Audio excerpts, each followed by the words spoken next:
And good morning, everyone, and welcome to the Clearwater County Regular Interim Council meeting for January 28th, 2025.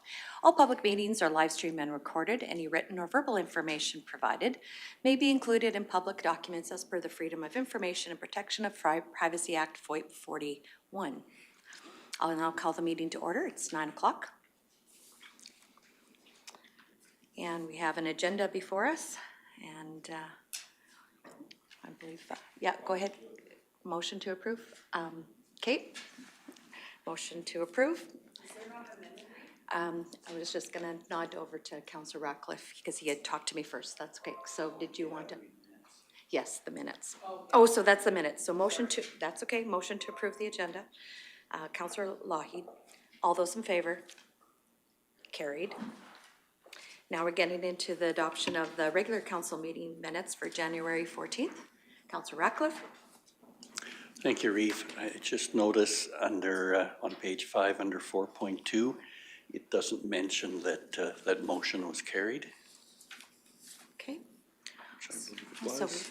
Okay, so to include that, motion to amend the. I will make that motion to amend. Okay, thank you, Councillor Ratcliffe. Minutes. All those in favor? And that's carried. Now we need a motion to adopt the amended minutes. Okay. I'll make that one as well. Okay, thank you. All those in favor? And that motion's carried as well. Thank you. So moving on to item 4.1 is our public hearing. And I will now call the meeting, public hearing to order at 9:02 and outline the process to be used. Everyone present shall register. All persons wishing to speak shall be recognized by the chair. Every presenter, when told it is their turn, shall identify themselves and their organization, if any, and whether they are in favor of or opposed to the bylaw. If a presenter becomes repetitive, they may be limited by the chair. If a presenter or member of the audience becomes disrespectful, they may be asked to leave by the chair. No outside recording devices will be permitted. We ask that cell phones be turned off or put on silent, and breaks within the hearing will be called at the chairman's discretion. Firstly, the development officer will explain the background of the application, and then the applicant will be invited to outline their reasons for the application. At any time, council members have the opportunity to ask questions. Any submissions received from other agencies will then be read out. Anyone who is present and whom is in favor of the application will be asked to submit his or her presentation. Following this, comments will be requested from anyone who is opposed to the application. The applicant will have the last word and thus respond to any issues raised. So before we turn it over to staff for the background, let's take a moment to do introductions. And we'll start on my right here. Good morning, Jenny Melhoff, Councillor for Ward 1. Good morning, Daryl Lougheed, Councillor, Ward 3. Good morning. Brian Cermak, Councillor for Division, Ward 6. Morning, Michelle Swanson, Councillor for Ward 7. Good morning, Jordan Northcott, Councillor for Ward 4. Good morning. Neil Ratcliffe, Ward 5 Councillor. Good morning, Barbara Gibson, Councillor. Good morning, Murray Hagan, Director of Corporate Services. Good morning, Rhonda Serhan, Manager of Financial Services. Good morning, Rick Emmons, CEO. Morning, Adrian Clark, Planner. Good morning, Troy and Lisa Clausen, applicants. Good morning. So now to start us off, I'll ask Mr. Clark to outline the background of the application, please. Thank you, Reeve. Troy and Lisa Clausen currently holds title to the Southwest 2537-7 west of the 5th, containing approximately 155.01 acres. The subject land is located 20 kilometers south of the town of Rocky Mountain House.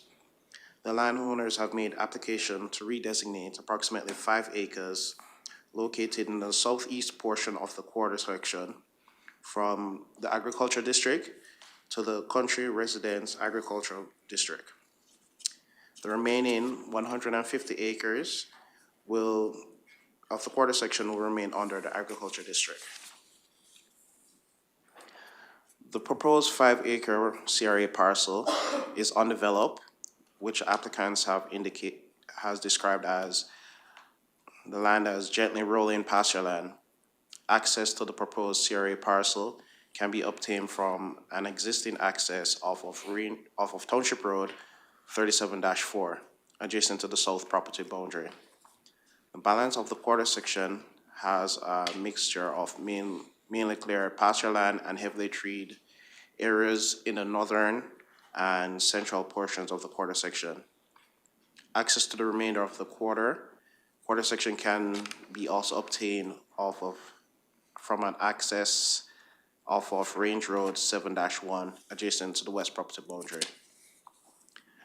The surrounding land use in the area is predominantly agriculture with some residential parcels.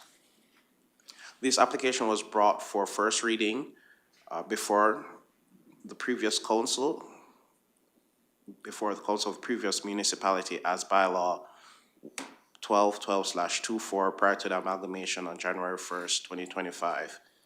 Due to the amalgamation, bylaw 1212/24 was canceled and bylaw 25/003 was assigned to this application.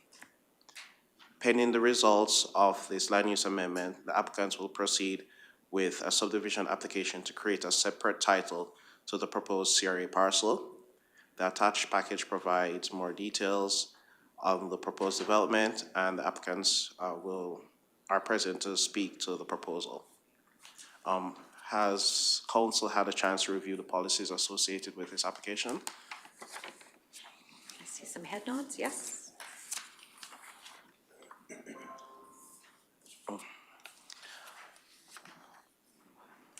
Policy considerations for the proposed redesignation is to create the 5-acre residential parcel in the southeast portion of the quarter section. Legal and physical access to the proposed parcel and the remainder of the quarter section is created. Staff reviewed and considered the impacts on the adjacent farming activities and do not anticipate that the proposal will negatively impact any existing farming operations in the area, as this is one additional parcel. The proposed parcel meets policy 10.2.10, section D, being located adjacent to an existing residential parcel. It is the best location within the quarter section given the requirements for access, and as the back half of the quarter section appears to be undeveloped low-lying land. Should the proposed land use amendment and subsequent subdivision be approved, the parcel will be considered the third title out of the quarter section and would align with policy 10.2.2. Council considering granting first reading to this bylaw 225/003, a regular council meeting held on November 26, 2024. Council reviewed and gave first reading to bylaw 1212/24, but due to amalgamation, the bylaw was canceled and reissued as 25/023. First reading will be heard today on January 28, 2025.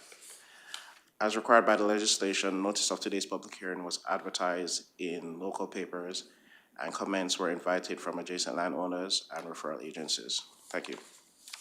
Thank you. I will now ask if council has any questions for the development officer at this time. Councillor Melhoff. Thank you, Reeve. Just confirming, I know that you've mentioned this before, but can you explain the production value of this particular 5-acre piece again, please? It mostly is hayed every second year. It doesn't really produce a lot of hay. It's better pasture land as a rule. So productivity-wise, it's not great. Thank you. Any further questions for the development officer? All right. Mr. Clark, do you have any comments received from referral agencies? Yes, I have received comments from referral agencies. Fortis Alberta had no concerns regarding the land use redesignation. TELUS had no concerns with the proposed activities. Blue Mountain Power Co-op will require a right-of-way for the line going in front of the property for power line maintenance, and they're asking the applicant to contact them. Clearwater County Assessment indicated that if approved, the assessment department would like to advise the applicant that the assessment of the subdivision will change from farmland to residential. Clearwater County Public Works Operations has reviewed the application to amend the land use bylaw request. Public Work Infrastructure indicate that the existing approach will require a bit of upgrade. Clearwater Public Works Infrastructure, they had reviewed the proposed application and has no objection with the request. Road widening will be asked when the subdivision is applied for. Alberta Public Health Services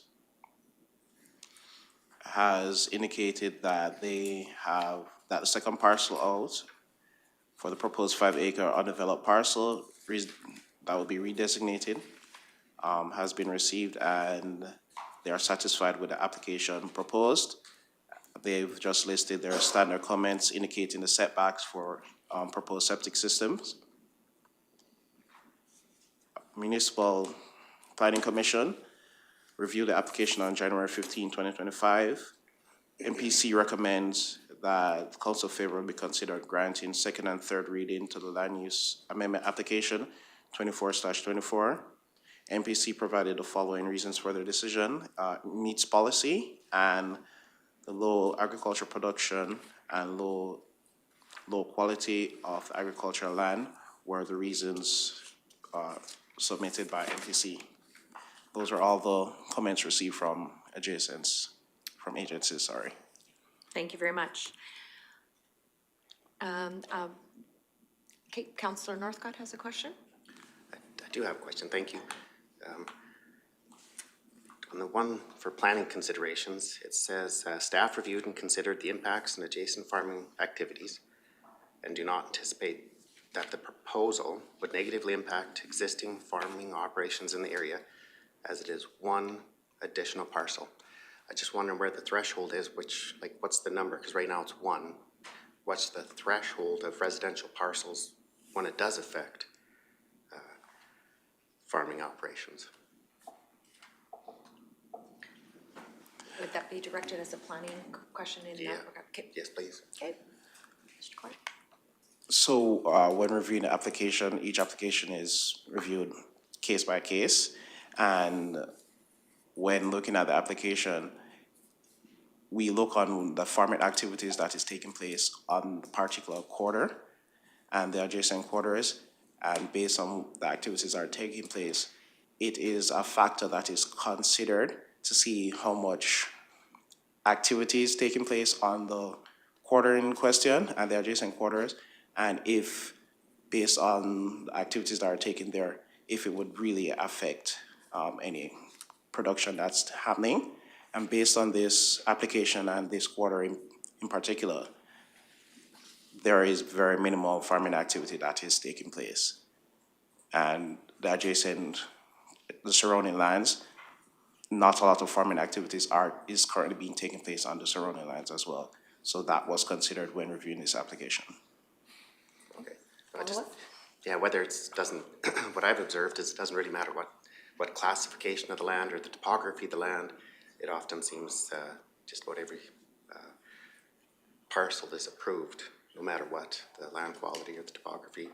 But I was just wondering really what that threshold is, like if, when does residential development have an impact on agricultural operations? Because it's, one at a time, right? Well, if I'm understanding the question clearly, you're asking when will creating residential parcel will impact farming activities on that particular quarter or all surrounding? In the municipality as a whole? Well, based off what was approved within the MDP, we're only allowing for 2 subdivisions off of each quarter section. And if anything is going over that 2, then the applicant would have to submit an outline plan or area structure plan. And that will, at that point in time, we'll consider all other factors, including farming, to see if with this new application, with this new parcel that'll be taken out of the quarter section, how much impact it will have on all the surrounding lands. But with that, with it not meeting that threshold, with it not being more than the second parcel out, farming activity is considered, but when it reaches that third, if it's going to be the fourth parcel out or other, then we'll really sit down and consider what farming activities are taking place and how much impact it will have on what's happening. Hence why we ask for an area structure plan or outline plan. Okay. Thank you. Go ahead, sorry. Okay.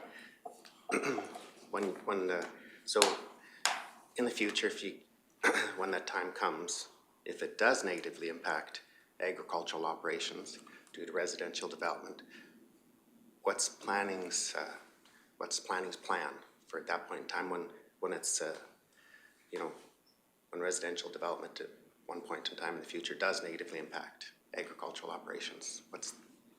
Then what?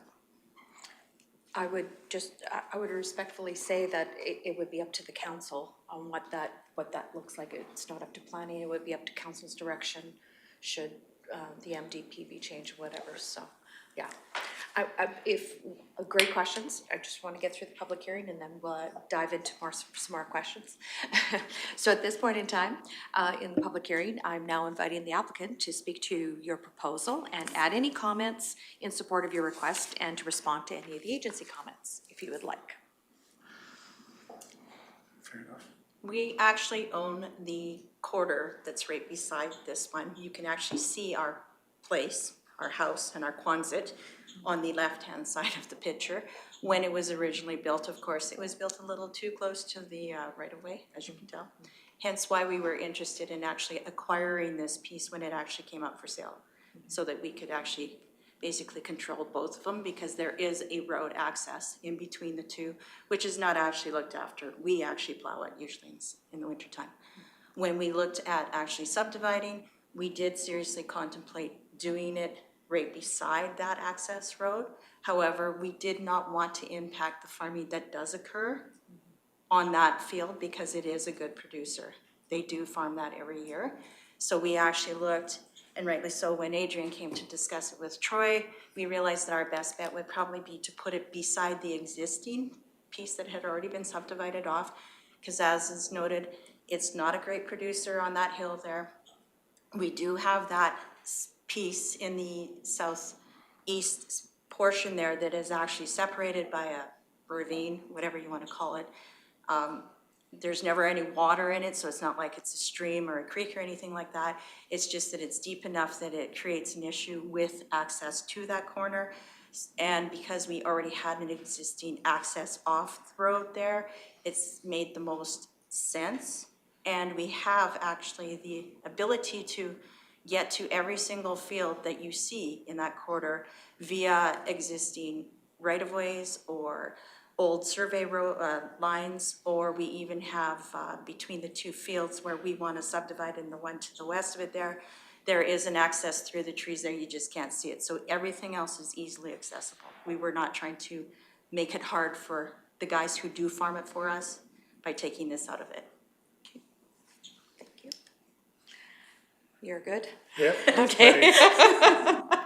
More than enough said, yeah. Okay, thank you very much. I will now invite any member of the public wishing to speak in favor of the application. Seeing none, before we move on, Mr. Clark, were there any written submissions in favor of the request? No written submissions were received in favor of the application. Okay, thank you. Now invite any member of the public wishing to speak in opposition of the application, or to the application.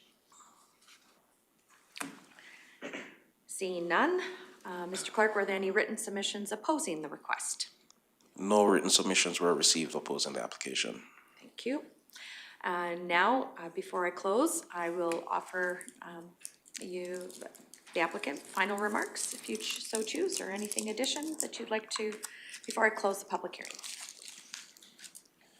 No? Yes? So, no, there's straightforward, I think so. Okay, thank you. So with that, I will close the hearing at 9:20, and no motions will be entertained at this time.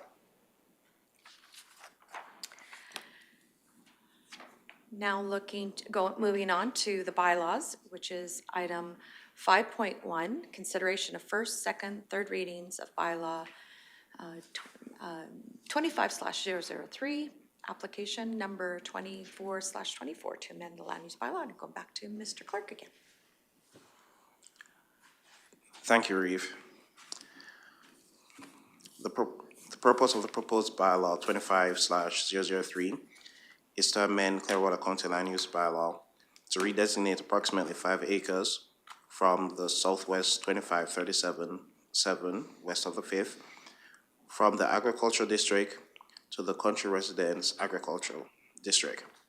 Pending the outcome of the land use amendment, the landowner will proceed with the subdivision process to subdivide the redesignated lands from the remainder of the quarter section to create the undeveloped 5-acre CRA parcel. Please refer to the documents attached to the agenda item for the public hearing for further details of this application. And as required by legislation, notice of today's public hearing was advertised in local papers, and comments were invited from adjacent landowners and referral agencies. Upon the consideration of the representations made at the public hearing, council will consider whether or not to grant first, second, and unanimous consent for third reading to bylaw 25/003. Thank you. Thank you. So with that, we have a staff recommendation. Looking for a motion or any other further questions from council or comments? Councillor Melhoff. Thank you, Reeve. I'll make the motion for first reading. The applicants have expressed the fact that this isn't a very productive piece of property due to topography. There wasn't anybody in opposition of this particular application, and I think that the property owners have the ability to decide what's best for their property. This fits within the current policies, so I will make the motion for first reading. Thank you. Any further discussion on first reading? Councillor Northcott? First reading generally is to let the application go to the public so that the public can provide feedback. So I'll vote in favor of first reading. I know that this application, this applicant, it's already been approved by the previous municipality. So I think the time frame for first reading and second reading is quite short. Seconds by the way I see this, but I'll support first reading because generally that would go to the public to receive public comments. Okay, thank you. So seeing no other lights, I'll call the question. All those in favor? And that motion's carried. Looking for a motion for second reading. Councillor Ratcliffe? I will make the motion for second reading with the reasons that have already been expressed. Okay. Any other further comments, questions in regards to second reading? Councillor Northcott? Yeah, that was quick between first and second. For many reasons I've listed prior to this, the third title wasn't really desired in the survey that was sent out when the 2023 MDP was developed. So for that reason, I won't be supporting second reading. All right, seeing no other further lights, I'll call the question. All those in favor of second reading? Those opposed?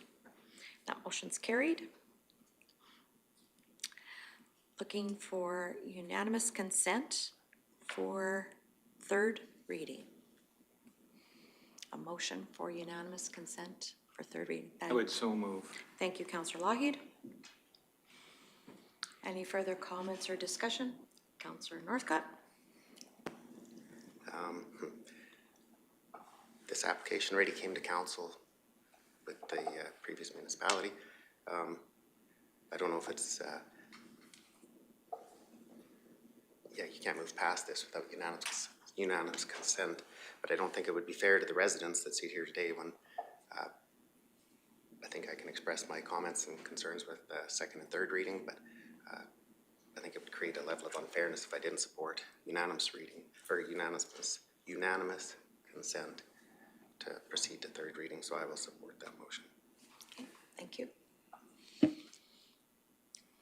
So with that, seeing no other further lights, I'll call the question for unanimous consent for third reading. All those in favor?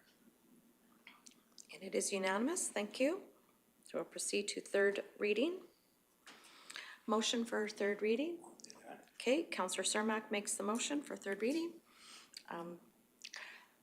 I believe that this is, Councillor Melhoff put it well, as indicated, and I think the opportunity to find opportunities for either further generations or to help young people, or, you know, its subdivisions are their way to make sure our rural is strong. So I'm in favor of the subdivision.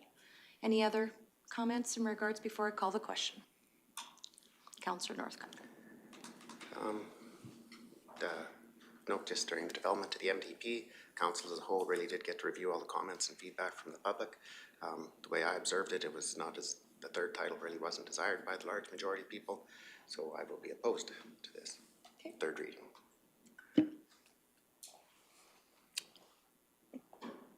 I have a quick question for the applicant, if I could. Just curious, we had the MDP public hearing, as Councillor Northcott has indicated. Did you guys participate at all in either the public hearing or the comments received in that process? I don't believe we were notified. We were actively involved in discussions with all of our neighbors about it. Okay. And the one in particular who lives south of us, who does farm this, we did have a conversation with them about it. Okay, so, all right, thank you for that. All right, so before I call the question, any other further comments or questions? All those in favor of third reading? Those opposed? And that motion is carried. Thank you very much for coming in today. You bet.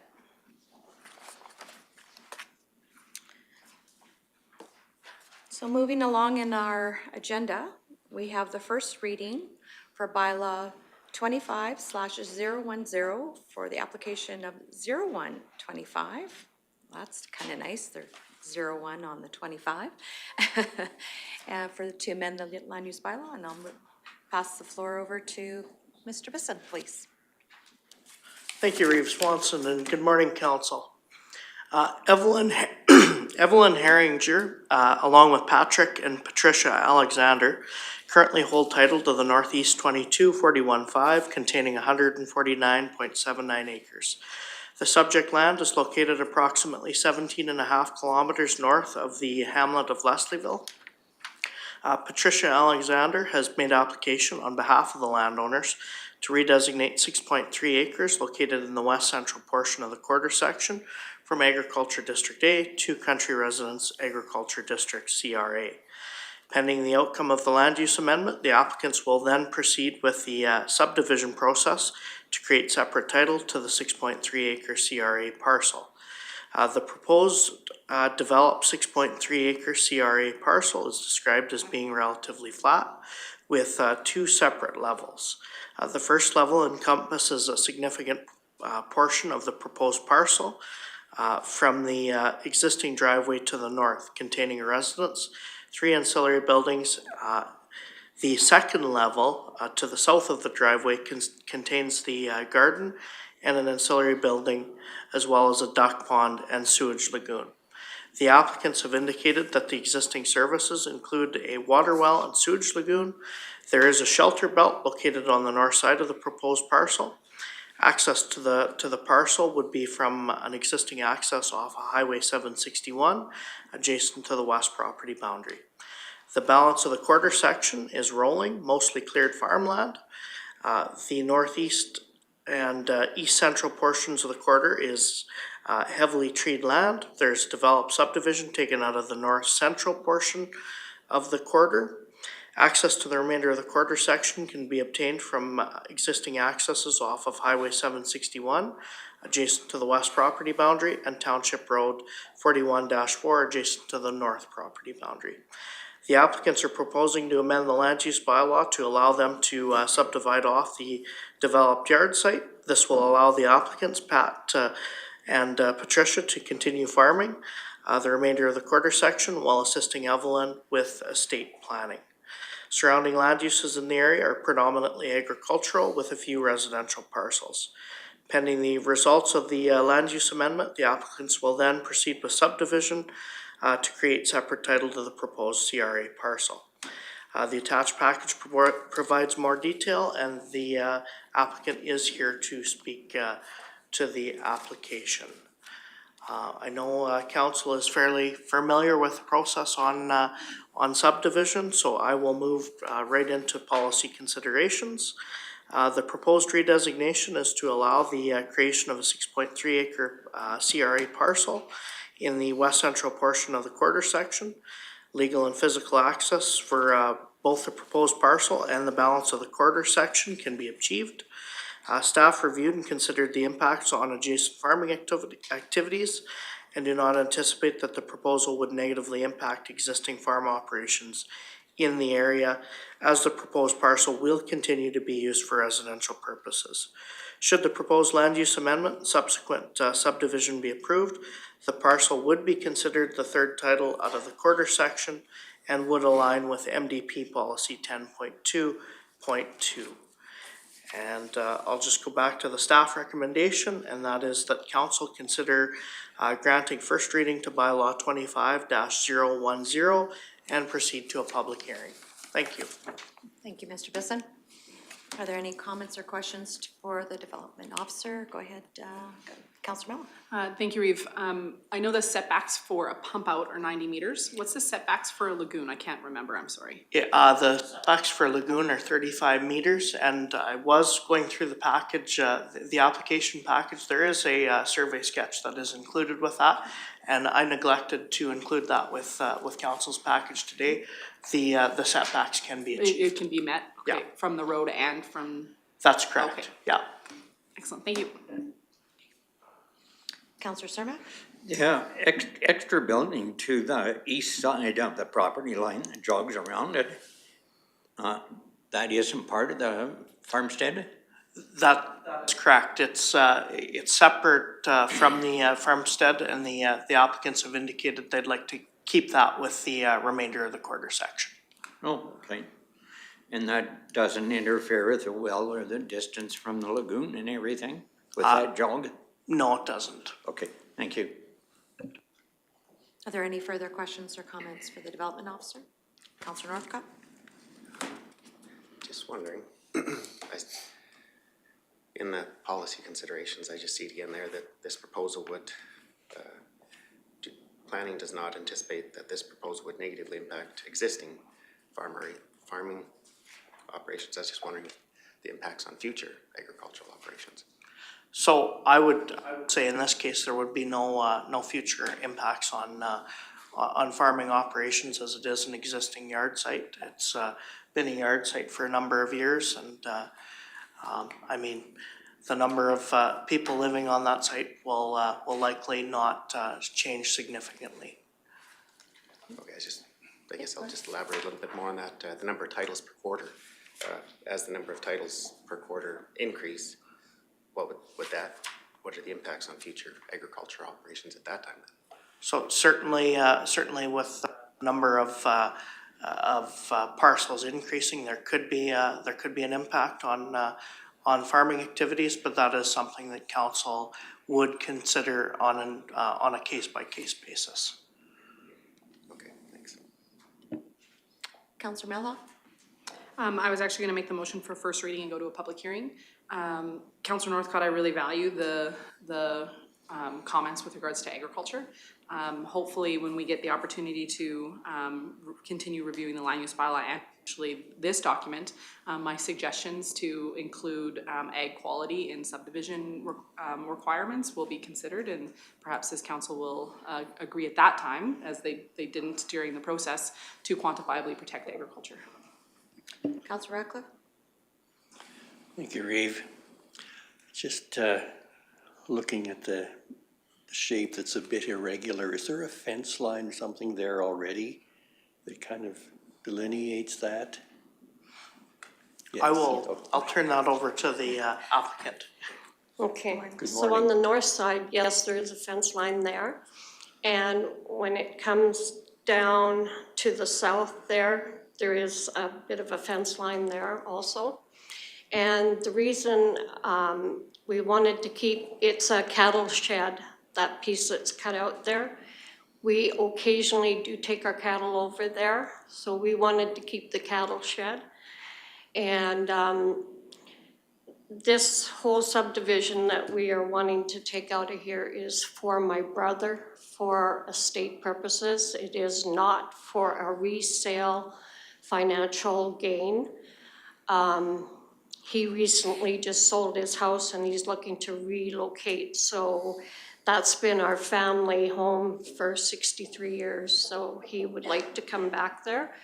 So the irregular shape is so that we can still keep some of the infrastructure for our cows when we have it there, but he doesn't have livestock or anything, so he doesn't need it. So that was the reason for that. Okay, thank you. Counselor Cermak? Yeah, I'm just interested in how much of a setback from 761 is there that gives easement if they ever want to realign or expand that road? Is that a provincially owned road? That is a provincial highway, that is correct. So we have a 35 meter right away there? I believe that is correct. That is something that I can get back to you with during the next portion of the process if first reading is granted. Okay, thank you. All right, motion on the floor for first reading and proceed to a public hearing. Any other further comments, questions? Seeing none, I'll call the question. All those in favor? And that motion's carried. Thank you very much for coming in today. Thank you. So moving on to item 5.3, which is the first reading of Bylaw 25/012 to amend for application 03/25 to amend the land use bylaw. And I'll turn it over to Ms. Beely for background. Morning.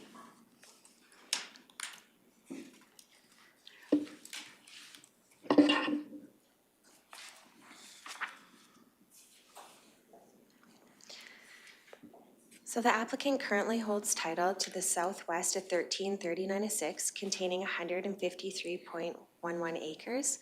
The subject land is located approximately 2 miles northwest of Alhambra and half a mile west of the Beaver Flats Road along Township Road 39-2. The application before council today is to redesignate 9.96 acres in the southeast corner of the quarter section from the agricultural district to the country residential agricultural district. Pending the outcome of the land use amendment, the applicant intends to proceed with the subdivision application to create separate title to the 9.96 acre CRA parcel. The proposal is complete with a residence, barn, sea cannon, and ancillary building. The existing farmstead is serviced with an improved septic field and water well. The topography is described by the applicant as flat land. Access exists off Township Road 39-2, adjacent to the south property boundary, which comes to a dead end at the southeast corner of the quarter section, just past the access to the proposal. The larger parcel size request is to encompass all structures and services within the proposed site, as well as the pasture land between the quarter section's east property boundary and the driveway. The remainder of the quarter section is described by the applicant as flat land. Range Road 6-1 lies adjacent to the west property boundary, which comes to a dead end in the northwest corner, just past the existing residential parcel. Undeveloped Township Road 39-2 lies adjacent to the south boundary. Access to the remainder of the land is achieved by the joint approach in the southeast corner of the quarter section. Surrounding lands are agricultural and residential. And I can go through policy if council would like. I know you guys are also familiar with this. If you've had a chance to review, I'll skip right through to the planning considerations. Yes, please. So the redesignation request is to allow for future subdivision of an existing farmstead. The request for the larger parcel size, as I just said, was to include the existing buildings and services as well as the pocket of land between the east property boundary and the driveway. A larger parcel size may be considered by council to accommodate the existing farmstead, which includes the driveway as per policy 1024A. A joint approach can be utilized to provide legal and physical access to both the proposal and the remainder of the quarter section off the dead-end road, Township 39-2.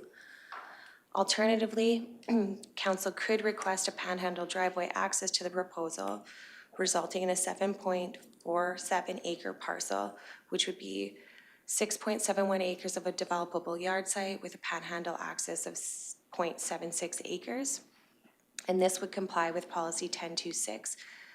Should that be the case, the new driveway would not necessarily need to be developed. It could be registered by easement at the time of subdivision.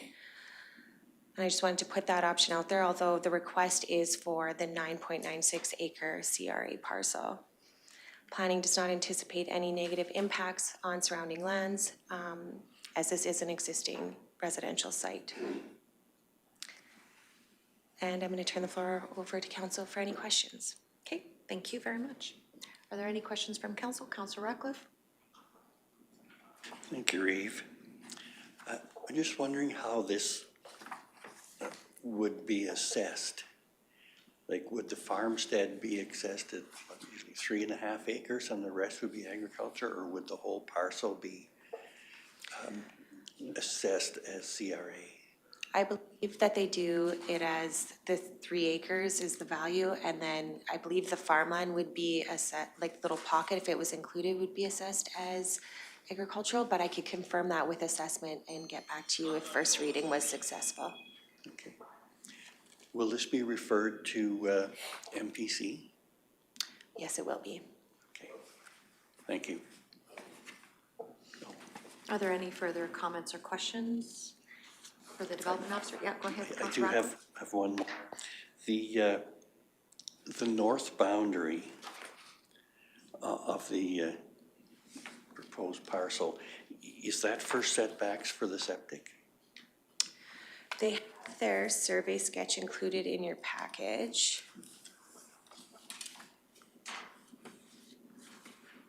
And they have a septic field out there, so their setback distance is not very big. It is the setback distance. They have a CCAN in the northwest corner and they have it set back there, but it could potentially be brought in if needed. Yes. Okay, thank you. Any other further comments or questions for the development officer? If not, looking for a motion to move to first reading and public hearing. Go ahead, Councillor Northcott. I see here in planning considerations that I know that this is an existing residential parcel, but really it's the practice of the third title, you know, in the municipality as a whole.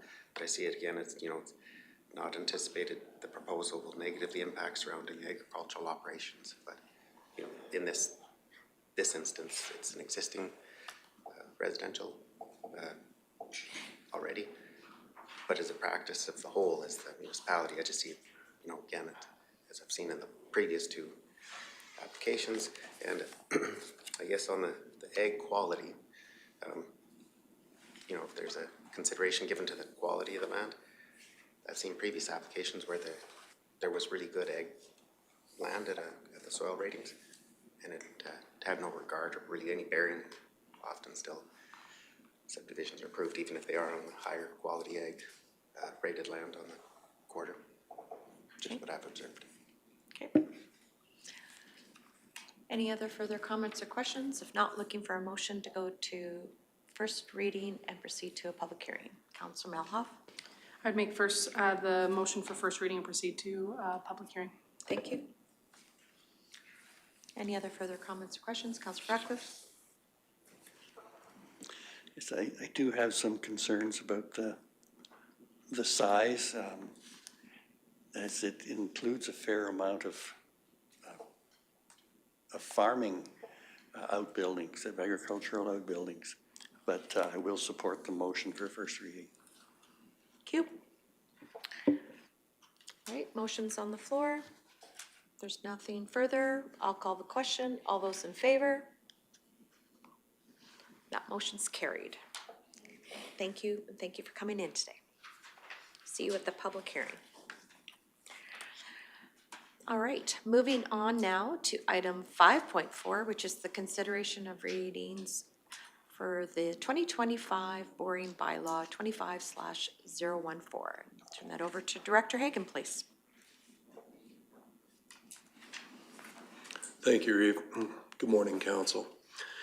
While this document is a routine annual requirement, and those of you who were on the previous council of the former municipality will be familiar with this, for the benefit of Councillor Gibson as well as the viewing public, I'll go through the background for all of council. In order to enable effective cash management and prudent investment practices, the county holds procurement cards or credit cards to streamline purchases of low dollar value items and has arranged an operating line of credit through the Alberta Treasury branches or ATB that can be accessed during the year to accommodate any temporary cash deficiencies. Such deficiencies could occur due to the timing of significant expenditures preceding the collection of annual taxes. For example, considerable construction or maintenance activity could commence in May, while the collection of the majority of tax revenue does not incur until mid-September. The resulting outflow of cash may exceed what is currently available through bank accounts and short-term investments. Depending on relevant interest rates, it may be advantageous to the county to borrow on a short-term basis rather than redeem longer-term investments. These types of borrowings must be authorized by council through bylaw. Administration recommends that the maximum amount available for borrowing be $5 million, which is consistent with prior years. This amount would be allocated as follows. Procurement cards held through the Bank of Montreal, $200,000, and a line of credit held through ATB of $4.8 million. In terms of the relationship to the county's borrowing limits, based on the audited 2023 financial statements, the county's debt limit is just in excess of $96 million, and the outstanding balance of the Westview Lodge debenture at December 31st, 2023 was just shy of, $657,000.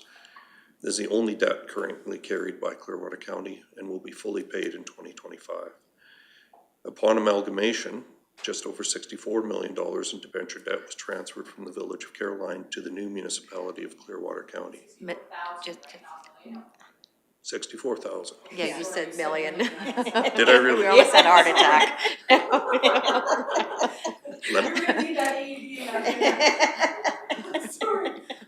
I didn't even notice. Let me back up. Sorry. I'll rewind.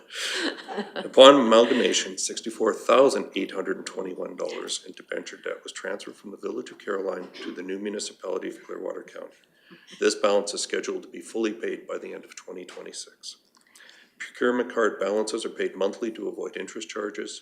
Interest on the line of credit would be at the ATB prime rate plus 1% per annum. The ATB prime rate is currently 5.45%. As the terms of these loans would be less than 3 years, and in any borrowings would be used to satisfy operating expenditures, advertisement of the bylaw is not required. ATB's documentation standards require municipal borrowing bylaws for such purposes be passed on an annual basis. Given that, our recommendation to council is consideration of first, second readings, permission for third reading, and third reading of bylaw 25/014 to allow the potential borrowing of sums Council considers necessary to meet the current operating expenditures and obligations of the municipality in a fiscally prudent manner. Thank you for the background. Are there any questions or comments, or I'll entertain motions at this time? Go ahead, Councillor Melhoff. Thank you, Reeve. So just confirming that having borrowing ability of the line of credit for 4.8 million allows us to make decisions on whether it is more prudent to take out a short-term debenture than to pull out our long-term investments. Potentially those long-term investments will make more for the municipality staying in that investment and waiting for the tax roll to be ran to have that money be available. Just confirming. The process is absolutely correct. Your interpretation of it, I would just suggest one correction. We would not be taking out a short-term debenture. It would be borrowing against the line of credit, which essentially be an online transaction that administration would carry out. And I would add, if I could as well, that this wouldn't be to fund anything that is new or not approved by council. It's simply a cash flow management strategy. Perfect, thank you. We have seen this before. I just wanted to confirm that, and I will make the motion for first reading. Thank you for the motion. Councillor Radcliffe. Thank you, Reeve. My recollection is that we have never actually had to use this line of credit. Would council typically be notified if we do have to use this line of credit? Ms. Serhan. In the 17 years I've been here, we've used it once just for exactly what Councillor Melhoff noted. It was, we had an investment coming due a few days after we went into the line of credit, and we chose to go into the line of credit for 5 days instead of pulling out of an investment early. And no, council would not be notified. It would just be used in those instances. And the way the investments are set up currently, I don't see a need for that in 2025, but I guess we'll see how the construction season goes. Director Hagan. Thank you, Reeve. If I may just add to that, council approving this bylaw authorizes administration to draw on that line of credit. Thank you. Follow up? Thank you. Okay, Councillor Northcott. There's always often a lot to these agenda items, but so in one page here it says that such deficiencies could occur to the timing of significant expenditures. I was just wondering for 2025 if there are any examples, and if, where I'm going with this is if those significant expenditures did not occur, would you then need potential borrowing of sums? So I was just wondering if you have any examples maybe of significant expenditures that could lead to the potential borrowing of sums. Absolutely.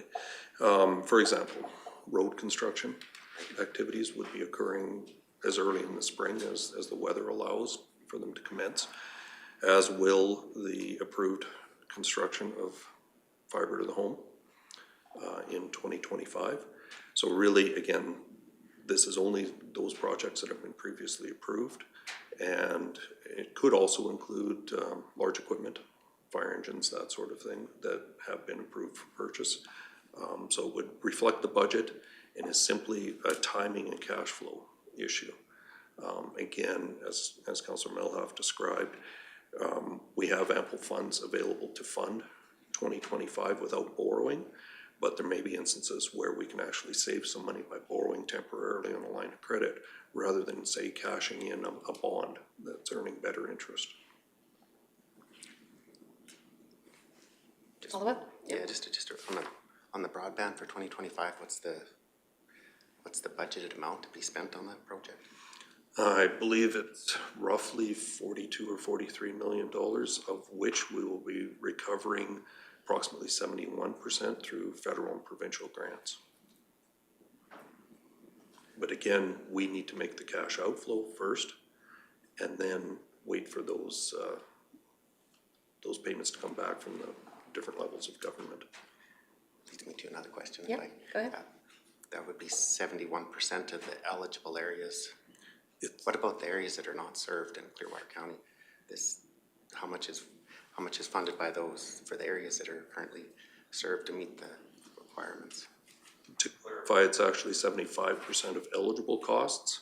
So what it works out to is approximately 71% of the overall project costs will be recuperated from those levels of government. It's probably more appropriate for tomorrow's meeting of broadband, but also there's no funding for annual operating and maintenance costs into the future on that. No, as will be discussed in the broadband committee and has been discussed previously in the currently approved business plan, projected revenues and expenditures for operating going into the future do predict a break-even point and then a point where it turns around in the future and we become cash positive from the operations. Boy, I could ask more questions. I apologize. I know this is definitely more on the broadband side of things, so I think historically the operating and maintenance costs have sort of heavily outweighed any revenues created. Like for example, I think it was last year the revenues were about 500,000. The annual operating and maintenance costs were 1.7 million, so about a $1.2 million loss. But I'll just leave it at that for now. Thank you. Yeah, so we'll keep it to the relevance of the bylaw, which is in regards to our borrowing strategy and, or sorry, not our borrowing strategy, our cash flow strategy is what it entails. So it actually, there was a question here before in regards to what types of, you know, what we'd use it for. So if we were to have a Jasper fire, that would possibly be eating into something like that if we, I know we have an emergency reserve for something like that, but should it get out of hand, we would more than likely probably use that line of credit if we needed to for those emergencies until such time as the provincial government would then come and alleviate some of that stuff, because I do know we have to carry, I think we pay 9 or 10% of any emergency. We know we're no longer reimbursed 100%, we're only reimbursed 90 with something like that. Is how are we dealing for emergencies? Because we all know where the drought situation is happening. I'm just thinking of, you know, a melt that could take out a road versus a forest, you know, wildfire, sorry, not forest fire, wildfire. There is distinction too from, if you maybe offer a few comments for that, Director Hagan. Absolutely, an excellent question. It would probably depend on the timing and the magnitude of the expenditures going out. And as you indicated, in such an emergency like that, we would need to pay 100% of the costs up front and then look to recuperate that later. So if the timing were at the same time we have other construction going on and so forth, we may run short on short-term investments and cash in the bank and need to lean on that line of credit. If the emergency were extreme and costly, we'd likely be coming back to council to recommend a higher amount for the line of credit. So not anticipating that, we're not anticipating actually needing to tap into that. But again, it's good practice to have it available, and it saves us bringing items to council every time we might run into a small situation, gives us the ability and authority to manage that on an ongoing basis. Okay, perfect, thank you. This is in regards to the bylaw. Okay, Councillor Northcott. Thank you. In the event in the future, if there was an emergency and there was an increase needed, there would be also the opportunity to call a special council meeting for approval at that point in time, correct? Absolutely. Thanks. Perfect. All right, first reading is on the floor. Motion by Councillor Meloff. Seeing no further lights, I'll call the question. All those in favor? All those opposed? That motion's carried. Looking for a motion for second reading. Councillor Cermak. Make that motion for second reading. Thank you. Any other further questions in regards to that? I'll call the question then. All those in favor? Those opposed? That motion's carried. Looking for permission for third. Councillor Lougheed. Motion for permission for third reading. Thank you. Looking across to CEO Emmons, just for, before I call the question, does this permission for third does not need unanimous consent, correct? Thank you. I'll call the question. All those in favor? Those opposed? That motion's carried. Now looking for a motion for third reading of the bylaw. Counselor Melhoff? Thank you, Reeve. I actually would like to ask a question first, because I want to make sure that I haven't missed something. I want to understand more of why Councilor Northcott doesn't want administration have the ability to ensure that we can purchase anything that's required. This is also a bylaw for credit card management, so we can make sure that they can book into staff in conferences, us in conferences, all of those things. So maybe I've missed something, and I want to make sure that you can articulate why you're against this, so that maybe I need to be against it too. So I just want to make sure that I understand why you're against this. Okay. Counselor Northcott? Okay. No, my personal opinion, I think there's some vagueness to this. But in the event that there is an increase, there's a process already currently in place for administration to utilize. That process is in place, and if there was, which I did state it earlier, if in the event of an emergency or an increase in funding or whatever, there's the opportunity for administration to also call or ask for a special council meeting for increases at that time in the event of an emergency. So, yeah, just I'm opposed to it at this point in time. Okay. Counselor Mello? Thank you, Reeve, and thank you for clarifying. I will make the motion for third reading. I think it's important that administration has the flexibility in order to have a credit card so they can actually order stuff. Like this day and age, you kind of can't operate without a credit card. And in 17 years, you've used this once for 5 days on something that was already previously approved in budget. This isn't going outside of that. If there was an emergency where funding was actually required, they require our signature to do a state of emergency to access emergency funding anyway. So I believe that there's a solid process at place to prevent any nefarious action happening anyway. And then we also do audited financials every year that would catch anything that could be nefarious anyway. So I'll make the motion for third reading and Okay. Thank you for the motion. Ms. Surham? Yeah, I just wanted to reiterate and be clear about what Councillor Melhoff just stated, is that this is the ability to book hotel rooms, for staff to have access to those credit cards. So, and even though it's considered borrowing to use the credit card, those payments come out and there's never any interest on those purchases because the card's paid off in full by the due date every month. So, but in order to have that ability to use those credit cards, there needs to be a borrowing bylaw in place. Thank you. Councillor Lougheed? Thank you, Reeve Swanson. I'll probably just give my perspective of why I will support third reading as first and second readings as well. Ultimately, it's because we have an excellent asset management plan that is basically reserve or restricted surplus funded. And as good stewards that we all want to be, those funds are placed in interest-bearing investments, and often there is a disadvantage to withdrawing those early. And so my understanding is this allows us to keep those investments working for our community as best possible, and still gives the flexibility to meet the demands of projects moving forward and payments that are necessary to keep the services that are so important to this community available and building and maintained. So I will be supporting third reading. Thank you. Okay. Councillor Northcott? I in no way mean that there's any nefarious activities or anything like that. That's, but a little bit of a vagueness in the presentation. So significant expenditures. That's a very broad. That's very broad, and again, there's already a process in place ready for credit cards to book conferences, hotel rooms. This process, that's this file. Okay, Director Hagan.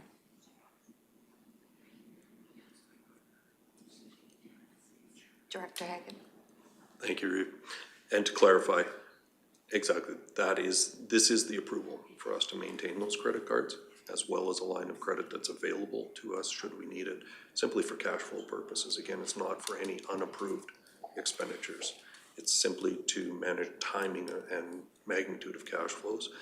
If the third reading did not pass today, we'd be canceling all those credit cards immediately, and we would have no line of credit to borrow against.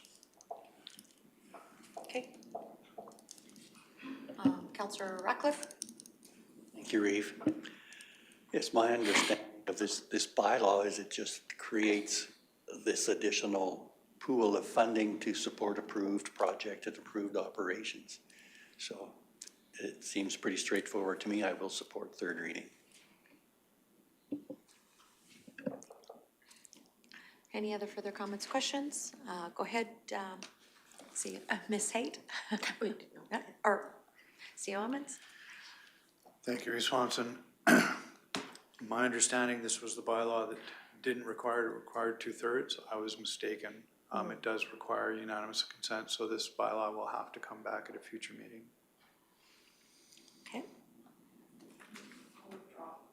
You withdraw the third reading? Okay. All right, so with that, we will, so what's the process then? Will to come back at the next meeting? Or I think, okay, Councillor Cermak. So what do we do in between time? Between this meeting and the next meeting, how do we proceed to pay our bills? Director Hagan? The mechanism that was approved with last year's bylaw, the bank doesn't require this new approval till the end of February, so we were just ahead of the game. Okay. We'd like to think we have a can-do attitude and try and get these things in front of council to make sure that we don't run into any particular difficulties. So we do have the time to bring this back to the first meeting in February. I certainly appreciate you being that way and being forthwith with all your stuff. We also pay our people that work for us, our constituents out there that supply services for this county, that we pay them on time. And that's what this is about, that they get paid on time. All right, go ahead, Director Hagan, sorry. And if I may, Reeve, to expand on that, absolutely agree with you. And we do have cash flow strategy in place and do make projections throughout the year to ensure that we can make those payments on time. This is a complement to that. Yeah. Should we see expenditures in any particular time period, any particular accounts payable check run coming in higher than what we projected.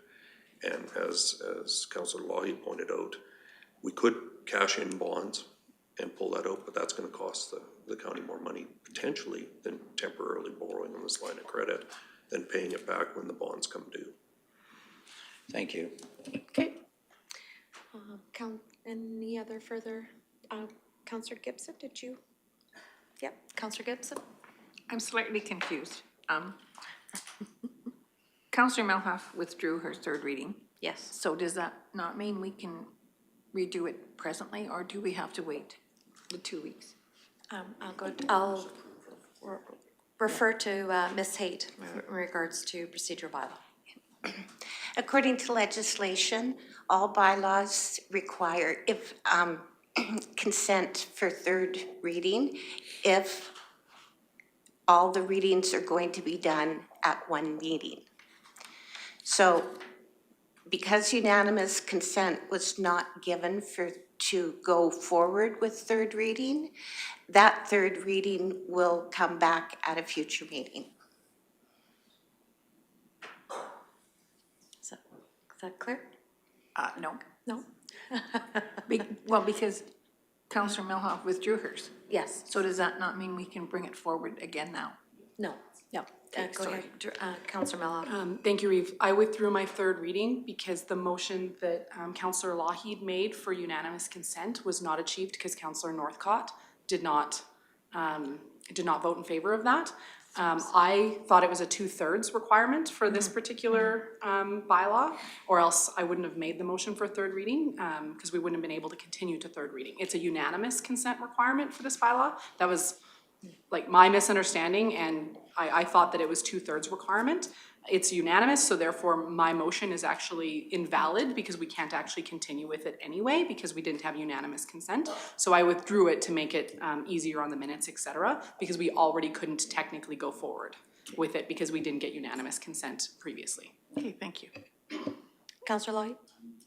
My understanding of our meeting procedures is that it would take somebody, for that unanimous consent, it would take somebody that was in the prevailing, that voted for the prevailing decision of that motion, which would have been in the negative, to request to reconsider that vote in order to have that brought forward.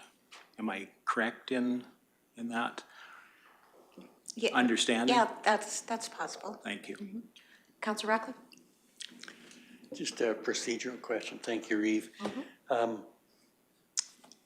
The basically same bylaw that we passed in 2024 that survived the amalgamation, the dissolution of the municipality at amalgamation. Director Hagan? It did indeed, per the terms of the order in council, all bylaws that are in place with the previous municipalities pass forward to the new municipality. So it has not been rescinded short of this new bylaw that would replace it. Yes, okay, all right, thank you. Perfect.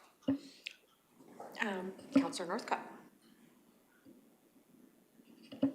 Yeah, this, this does allow for an additional couple of weeks to consider this agenda item, and it just comes back in the future.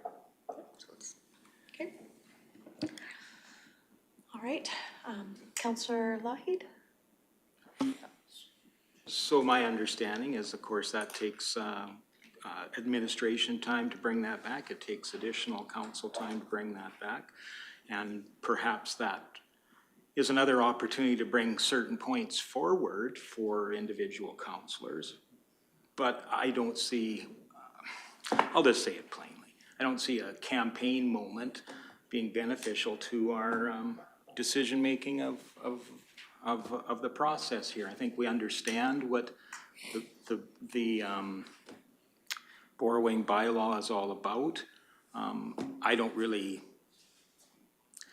see a great benefit to our community to delaying that, creating a bunch of additional costs to bring it to exactly the same point again. And I can't imagine why anybody would change their vote on unanimous consent. That's just my perspective. Okay. It is my understanding too that if it's brought back to a future council meeting, that the staff recommendation would just then be to proceed to to adopt. So, okay, thank you. Counselor Northcott? It's just Councillor Lougheed's comments there. This does allow a couple of more weeks to get a possibly better understanding of this agenda item. So I think it'd be, if a councillor didn't have full understanding of exactly what is detailed with this, and I've said that in my opinion this could appear to be a little bit vague, not nefarious or anything like that, but just maybe a little bit on the vague side of things.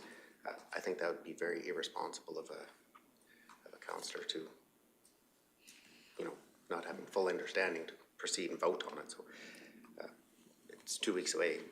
In my opinion,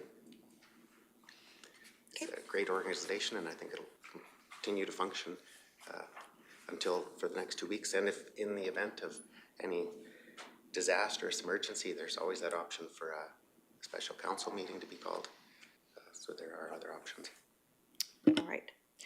So with that, we have ended this agenda item, and that will be brought forward at a future council meeting.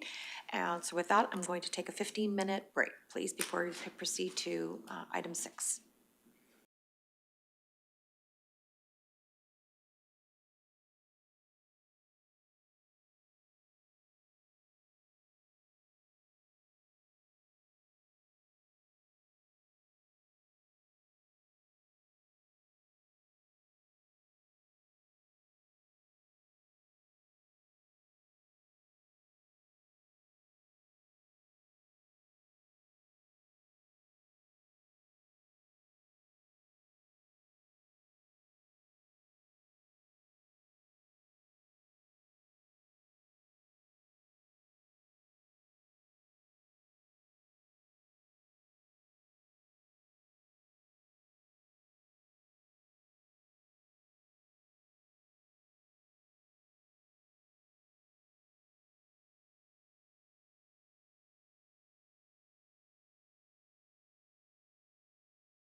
And welcome back. We just had a break and we are at items, we're at actually section six, which is the new business. So item 6.11 is the Clearwater Housing Foundation Warming Center request for funding. And Director Martinson will go over the background, please. Thank you, Reeve. Morning, Council. At your very last meeting on January 14th, you received a presentation from the Clearwater Housing Foundation as well as supporting agencies, including the Food Bank and representatives from the ministries of Rocky Mountain House. At that time, they shared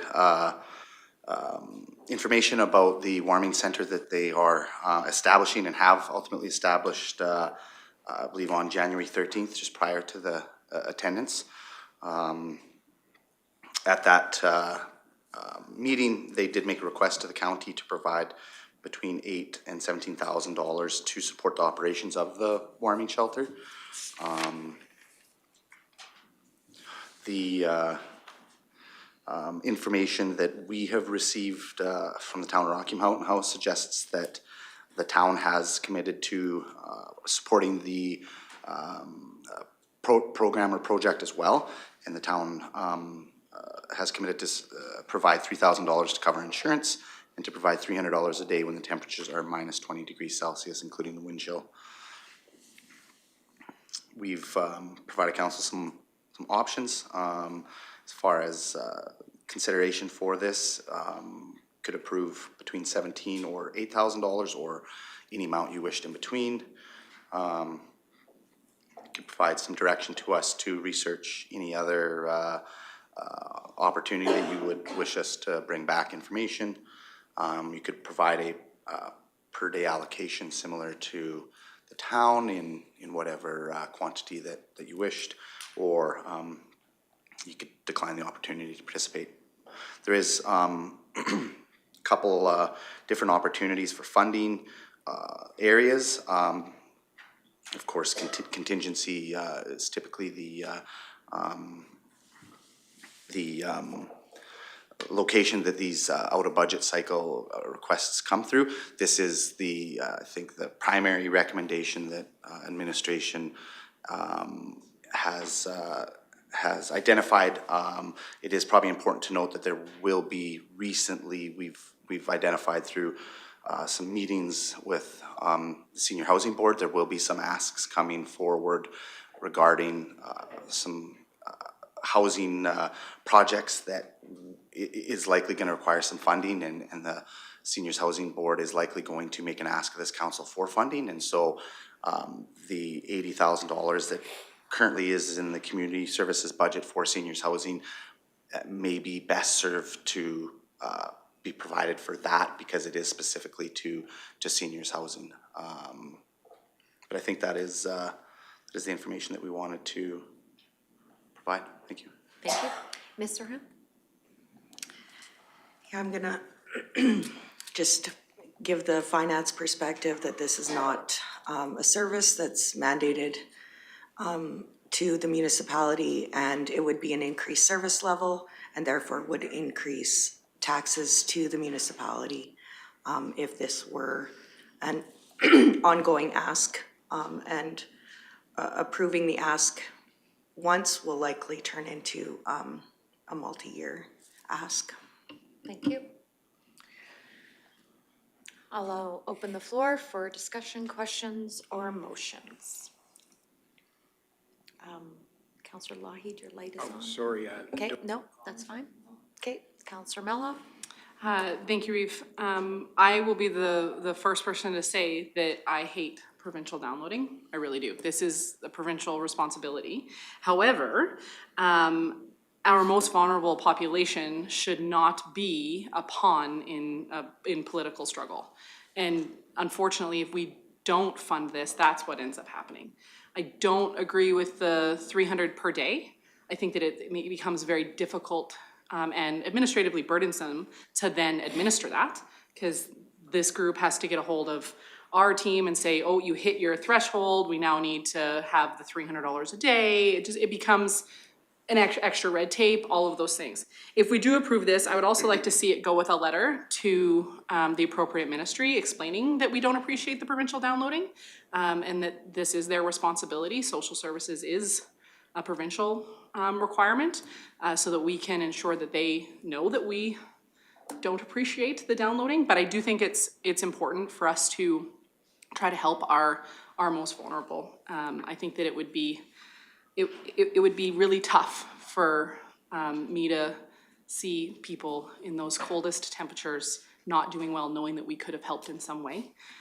So I would make the motion that we approve the ask for the 17 to allow for them to be ready for the following year, because it was my understanding then they could hit the ground running. And I would suggest that it comes out of the 80,000 that has already been put into budget that wasn't allocated, to avoid the extra taxation requirement, because that 80,000 has already been taxed from the tax roll, because it's already allocated in budget. Ms. Serhan?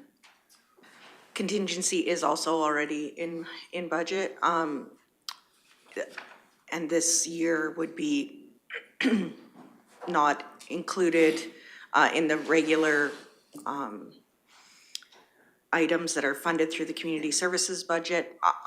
Administration feels that there are some seniors housing things that are coming through that could be better served, and we should have a deeper look at what that seniors housing items should be funded out of there. This is a small amount and could be taken out of contingency.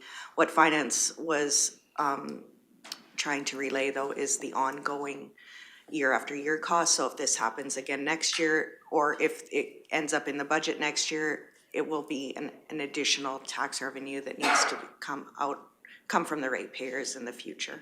Okay, thank you. Councillor Milhoff? Yes, thank you, and thank you, Ms. Serhan. I stand behind the 80,000, and if the seniors project then exceeds the remaining amount after if this is approved and the 17,000 is removed from that, that too could be adjusted in contingency. So it's half one, a dozen the other, right? So I still think it makes the most sense to pull it out of there, and then we can have the seniors housing conversation when there's an official ask from that particular group. Okay, thank you. Councillor Northcott? The vulnerable people in society, the trend seems to be increasing as time goes by. More of a need for all social programs, whether it's food banks or warming shelters, or just wondering why are there vulnerable people and what's leading to the increase?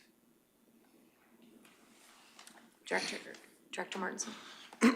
I think anecdotally, the observation that the numbers of vulnerable people are increasing is reasonable anecdote to make. I would clarify that we have not done any inventories or a point-in-time count for homelessness within Clearwater County. I know the town does have, some information from time to time as well, and I don't have that at my fingertips, but I couldn't advise this council one way or the other to say, scientifically, we know that X amount of increase has occurred over X amount of time. I just don't have that information. I think I can speculate that the cost of living has significantly changed in this community. The issues around opioid addictions has increased. Mental health outside of addictions has been a challenge, and I think I could probably keep going on and on and on about the cumulative effects around the issues that drive people into being undersheltered, whether it's in a temporary scenario where, we got booted out of the place we're at and we need sort of some interim area and it happens to be minus 30 and, that's a challenge, or a long-term scenario, I think those are different issues, but at the end of the day, whether it's the hospital, whether it's our fire or ambulance services, often they're the ones left holding this bag. and they're the ones that are challenged with trying to provide service or dealing with the repercussions. People die all the time, and you know, our emergency services have to address that, and it's a terrible thing to have to fathom. And fortunately, many of us in this room, not all of us in this room, but many of us in this room are privileged to not have to address that. But we have people, you know, on our staff and even people with, you know, within our council that have to routinely through their work deal with people that have frozen to death under a park bench or under a tree, and it's not a great scenario. So though I don't think that answered your question, Councillor Northcott, I think the answer is very complex, very complex. Okay, follow-up? Yes, please. I often consider these Band-Aids that, you know, society as a whole, residents, the working class people pay more taxes now than I think they've ever paid in history. But we have an increasing problem. I see very little or maybe not even any efforts put in for prevention or to identifying the root causes so that we don't have to continually increase taxes and the tax burden on the working class people, which to me it seems like you overtax people and add additional inflation to the cost of living for people, which then, you know, increases the demand on social programs. So, you know, especially in this province, I don't, it's for the numbers to be increasing the way they are, and unemployment numbers as well. You know, at Edmonton, I don't know. Actually, the presenter, I was absent. I was unable to attend the last council meeting, but I did watch it on live stream. So the one presenter from the organization, he really did actually, there was one comment that he made, I can't remember the exact words, but it was basically that a massive shift in government process would need to take place. But that shift could happen and really should happen sooner rather than later. But I'd like to see more investment in the prevention and identifying the root causes to really correct this so it doesn't continue to grow. Okay. Councillor Ratcliffe? Thank you, Reeve. Maybe I can answer part of that question with some information that came at the FCSS meeting yesterday. And that was that the hourly wage to support yourself in this area was $23 and change. And if you're at a minimum wage job, you have a challenge. This is a difficult question for me because I think very few of these people are county residents. Is this the only option to prevent people freezing to death that we have in the community? Director Martinson?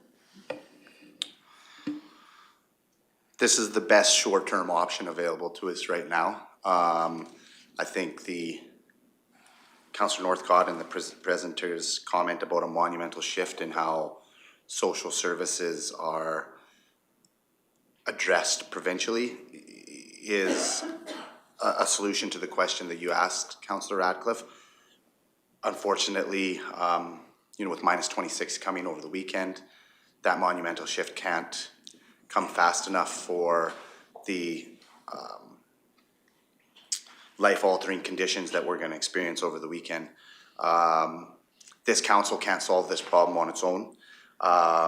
That's a provincial issue, though, as I mentioned, it is the repercussions will be in the hands of our staff and our neighbors, our loved ones that will have to drive past or lend a hand. And so it is a very tough scenario.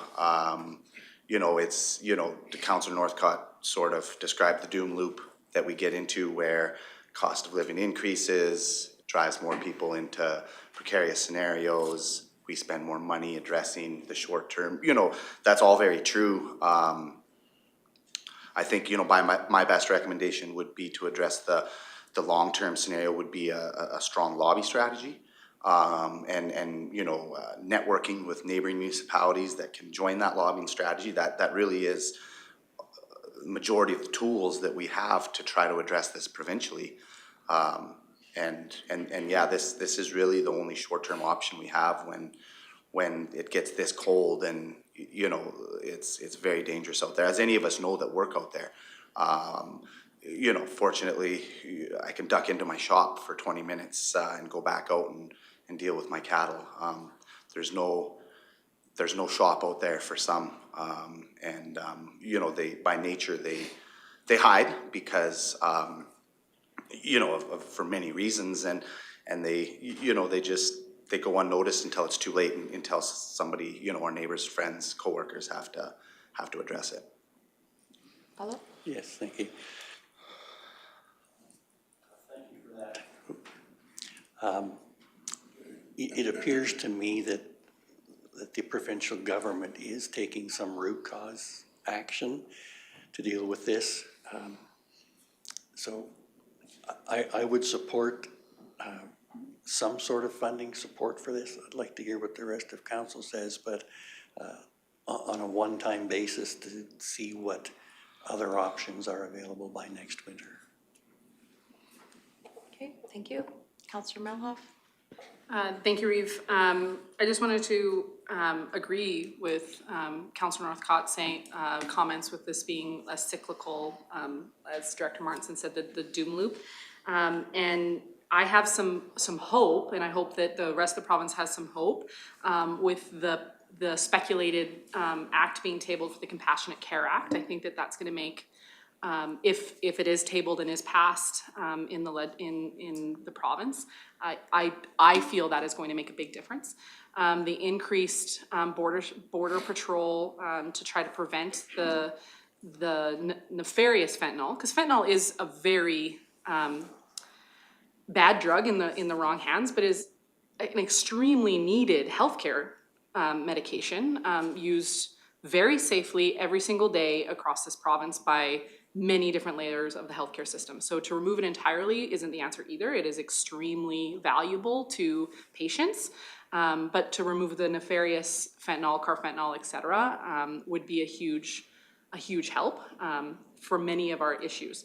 Having these vulnerable people use the other option that is available, which is an example, be seen by somebody from the public, a 911 call is made, our fire service and the local ambulance service, or not local, depending on who's available and who has staff, picks them up, and then it's thousands of dollars to our healthcare system going to the hospital, or having to take them to Red Deer, Edmonton, Calgary, to one of those shelters, as they can do bypass protocols and go to one of like Alpha House in Calgary or Matt's in Red Deer, et cetera. If that becomes the norm, then it's increasingly burdensome on, you've referenced previously the one taxpayer, right? So that's then a burden on the provincial tax dollars. So I agree that there needs to be a shift in the way that this is handled, but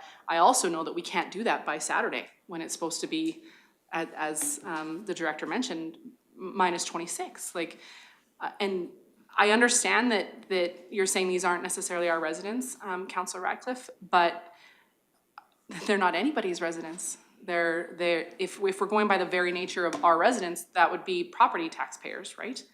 By the very nature of them being unhoused, they don't pay property taxes. That doesn't mean that they're not an important member of the society that we need to try to help, and potentially bringing them into a warming shelter can get them into a system that can help them rather than leaving them on the street where they are. So again, I will reiterate my motion that we approve the 17,000 coming out of the already allocated 80,000 in the community services operating budget. Thank you. Councillor Lougheed, then we'll go to Councillor Cermak. And just to share my perspective, I believe a lot of the responsibility lies with the province. I mean, they have the ultimate responsibility, and never miss an opportunity to take a little swing at them for underfunding FCSS, which I think is truly the safety net that they've provided for our communities. I know that Clearwater County residents are very compassionate. I don't think I've ever met a person yet that would want to contribute to the suffering of anybody. So I think we have a role to play in the immediacy to support the program as we move forward. I don't want to put undue pressure on the town for the leadership they've already taken in this process, but I think we should be able to contribute. After all, there's many of us that would wish to see all development be pushed into their urban area. I think as we see the rural landscape depopulate, I think we still have a rural responsibility to support programs for the social need of our community. Thank you. Councillor Cermak? Yeah, I agree with Councillor Lawhead. I think we need to support this, but I think we need to support it for this winter and then take another look at it and do some pretty serious talking with the provincial government to see what they're planning on funding or if they're not. Because I see the total cost of this program for a year is 91,000 and change, almost 91,500 dollars per year. I mean, I will not be voting for 17,000. I would be interested in 8,000 for this year and then reassessing it for next year. Okay, thank you. Councillor Gibson? I support the motion.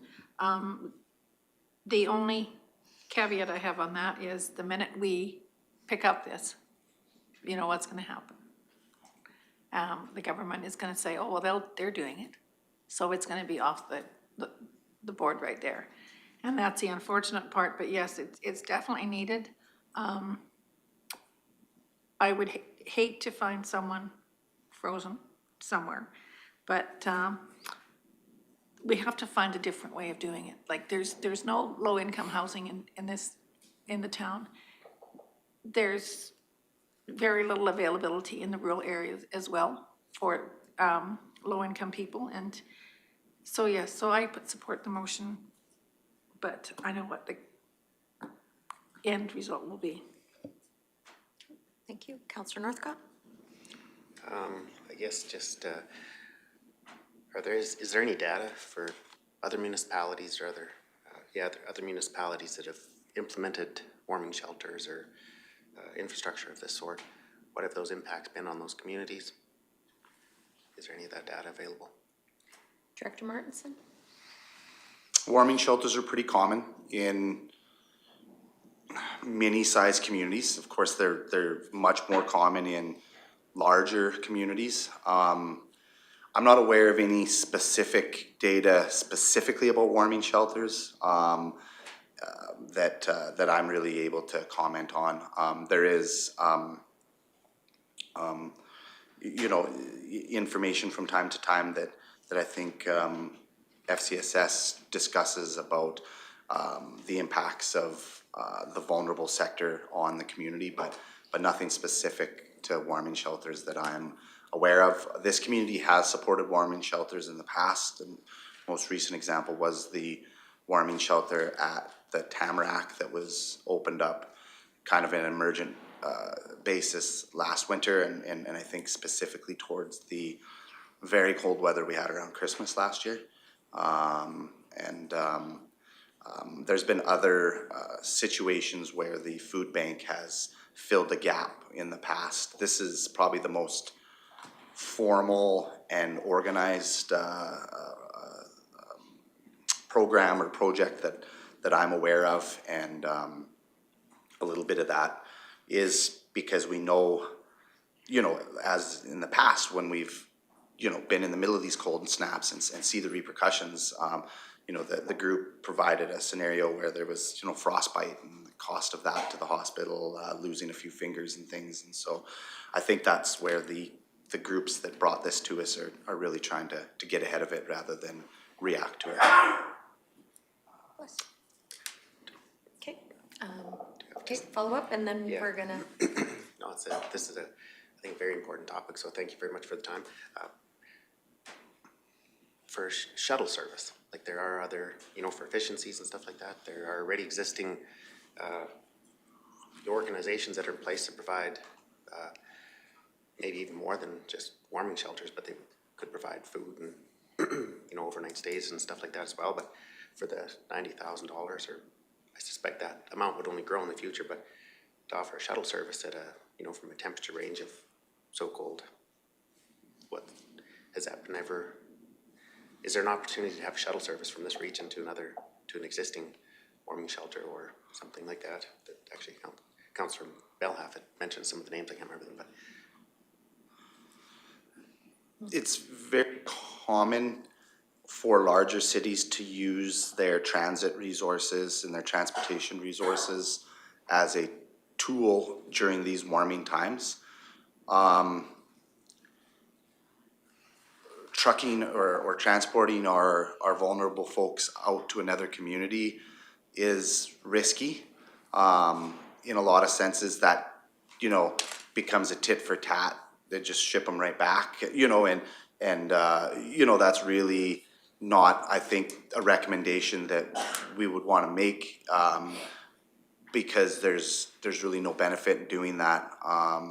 There's stories, I heard in Prince George, that the Olympics, they bust from Vancouver, and whether these things are true or not, it doesn't address that root cause that was brought up earlier.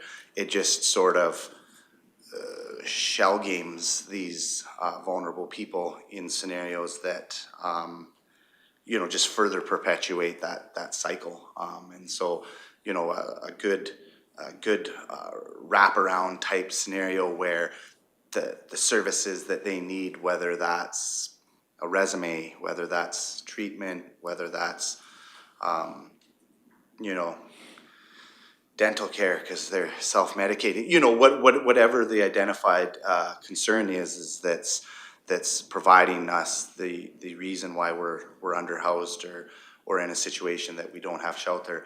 Really, that's the only way to, and it's difficult. If it was easy, we wouldn't be having this very robust discussion, and it wouldn't be such an issue in such a prosperous community like ours. But we can be fortunate that we're in better shape than other communities that maybe aren't as prosperous. Yeah, that's really all the information that I have about that. okay. Good, Councillor Wood. Yeah, I do have some more comments on it. It's just, for the number of, during that presentation, it was often sometimes 3 or 4 people, I think was sort of what was presented to council in that presentation. I think myself, and I think many people here have made donations and stuff to, try to help people, vulnerable people out, whether it's cash donations even on the side of the street and other communities. But I don't know, the negative impacts, like, what does this grow into? Is it one of those scenarios where if you build it, more and more vulnerable people migrate to the area? Is that what we want for the current residents? And I don't know if other communities might not have it, once there's times here too that may not be able to provide adequate health coverage because there are some times where the hospital's closed, no doctor on duty, is that correct? Right, so if you build a nice shelter here and then it grows into a little bit more, there may be shuttle services coming from other communities to the piece of infrastructure that you've constructed here. I don't know. I'd really like to see the root cause, and I'd like to see more of a massive shift really take place a lot sooner than later. You increase as you increase even the minimum wage, that just contributes to more inflation because now the price of the goods on the shelves just continues to create more inflation. So I don't think raising the minimum wage is a solution. So I'm just going to offer my comments in regards to this motion, in regards to what Councillor Melhoff has put out, and that is understanding that we are a bit remote in this service. Yes, we have a bit of a large catchment area because we are so vastly large, but I don't think we're talking about large numbers that will be using this. I appreciate the awareness that this nonprofit is bringing forward to us because it's been swept under the rug for a lot of years. And unless you bring it forward, no one knows about it and no one can help and no one can assist. So getting them into this warming shelter is the first step to alleviate continued addiction or whatever that looks like, because we all know that contact, that personal one-on-one help, that's sometimes all these people need is that whatever that looks like.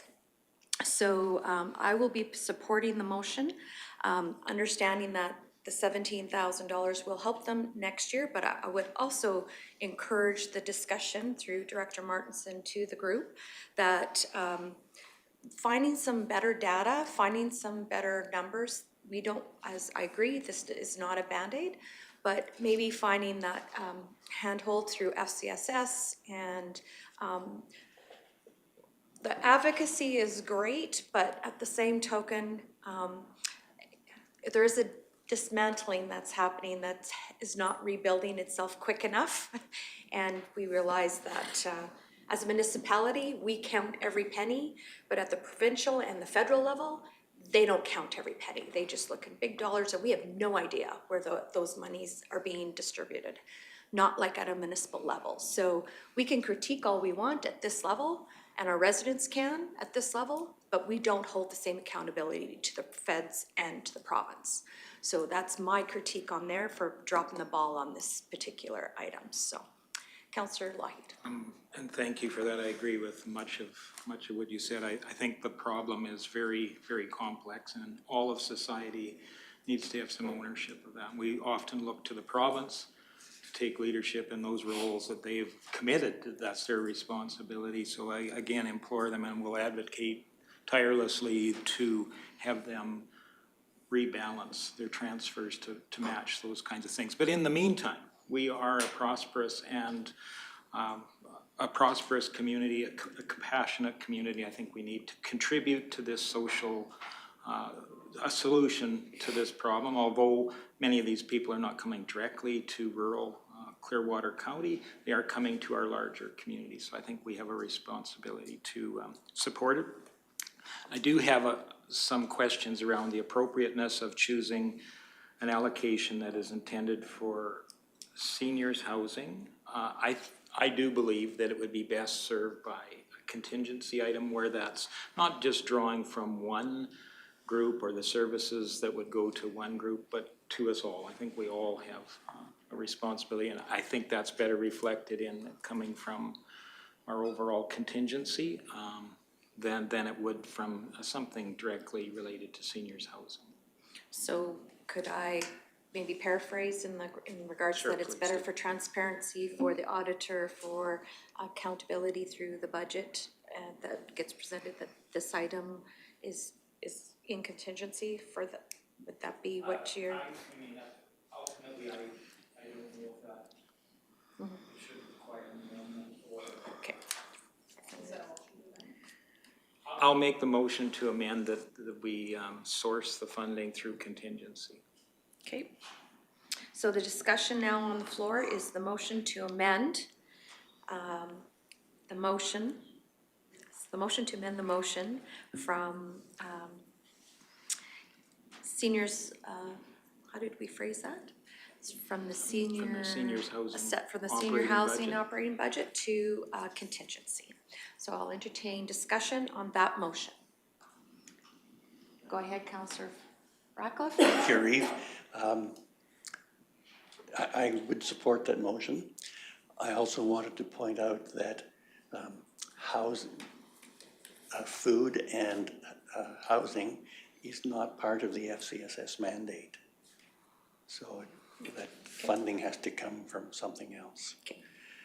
And the original motion, I would be happier with 8,000 than 17.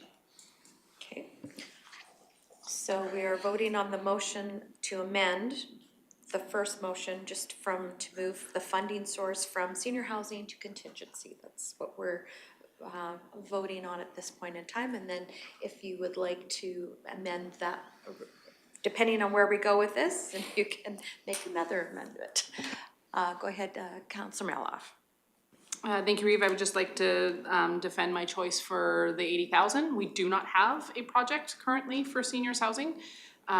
We obviously don't know who the unhoused would be. They could very well be seniors. I didn't like originally that there was an $80,000 allotment in budget for something that did not have a project associated with it. It makes sense and fits to me. If there is in fact a approved seniors housing project or study or any number of things, they can come forward and we can adjust from there. This was not allocated to anything, didn't have a project associated with it, which is why I chose it. Okay, thank you. Any other discussion on the amendment? Seeing none, I'll call the question. All those in favor of the amendment to change from senior housing to contingency funding? All those in favor? And those opposed? And that motion is carried. So the motion now reads that to approve 17,000 and to come from contingency. So any discussion on that motion? Councillor Northcott? All right, just a couple more questions. And I think this is great discussion on the topic. A lot of these programs, there's what I've sort of witnessed as well or observed is a lot of these programs, they create, there's a significant amount of dollars that go to the administrative tasks to maintain these programs. So not every dollar truly goes to helping a vulnerable individual. It goes to there's only a portion of that dollar. A lot of it's used for administrative purposes. Just wondering if there's any information, I might not have it, Mr. Martinson, but for if there's assistance given to vulnerable people 6 or 8 or 10 months later, is there any information showing that their lives have improved and now they no longer need that warming shelter? Or if they led to the same demise that it was going to be one way or the other? I'm just wondering if it's included, if you have any of that information. Director Martinson? I don't have any of that information. Often, the nature of the issues sort of fund only the emergent part. They don't often fund the downstream part that would allow for somebody to go and follow up. If it's possible, folks that utilize these services, they're hard to follow up with. They don't have a fixed address. They're transient. They don't often want to share that information or can share that information. For some, it's embarrassing that they're in this situation. So those are sometimes the barriers to being able to do that follow up. And also funders like yourselves have, as just mentioned, want to keep the administration and the studies to a minimum, and they just sort of want to fund the emergent issue, which is provide the warming center, but not necessarily the funding to do the follow up if possible. But to sort of circle back and answer the question, I'm not aware of any of that information. Okay, thank you.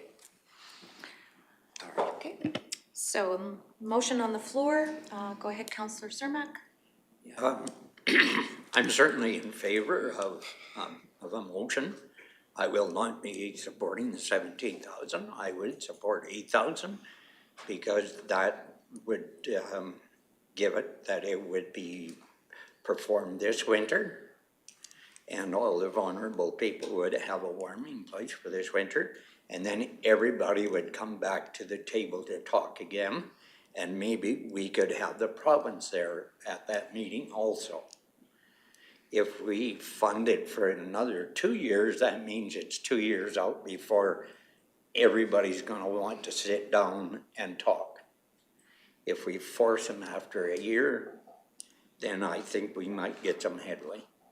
Okay. So that's the reason why I will not be in favor of this motion unless it's amended. Okay, thank you. Any other further discussion on the motion? Go ahead, Councillor Northcott.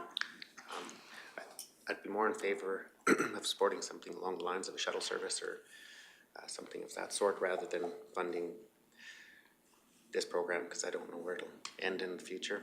So at this point in time to offer some relief for people that are in the cold or in a vulnerable position, I'd be in favor of supporting funding for a shuttle service to a bigger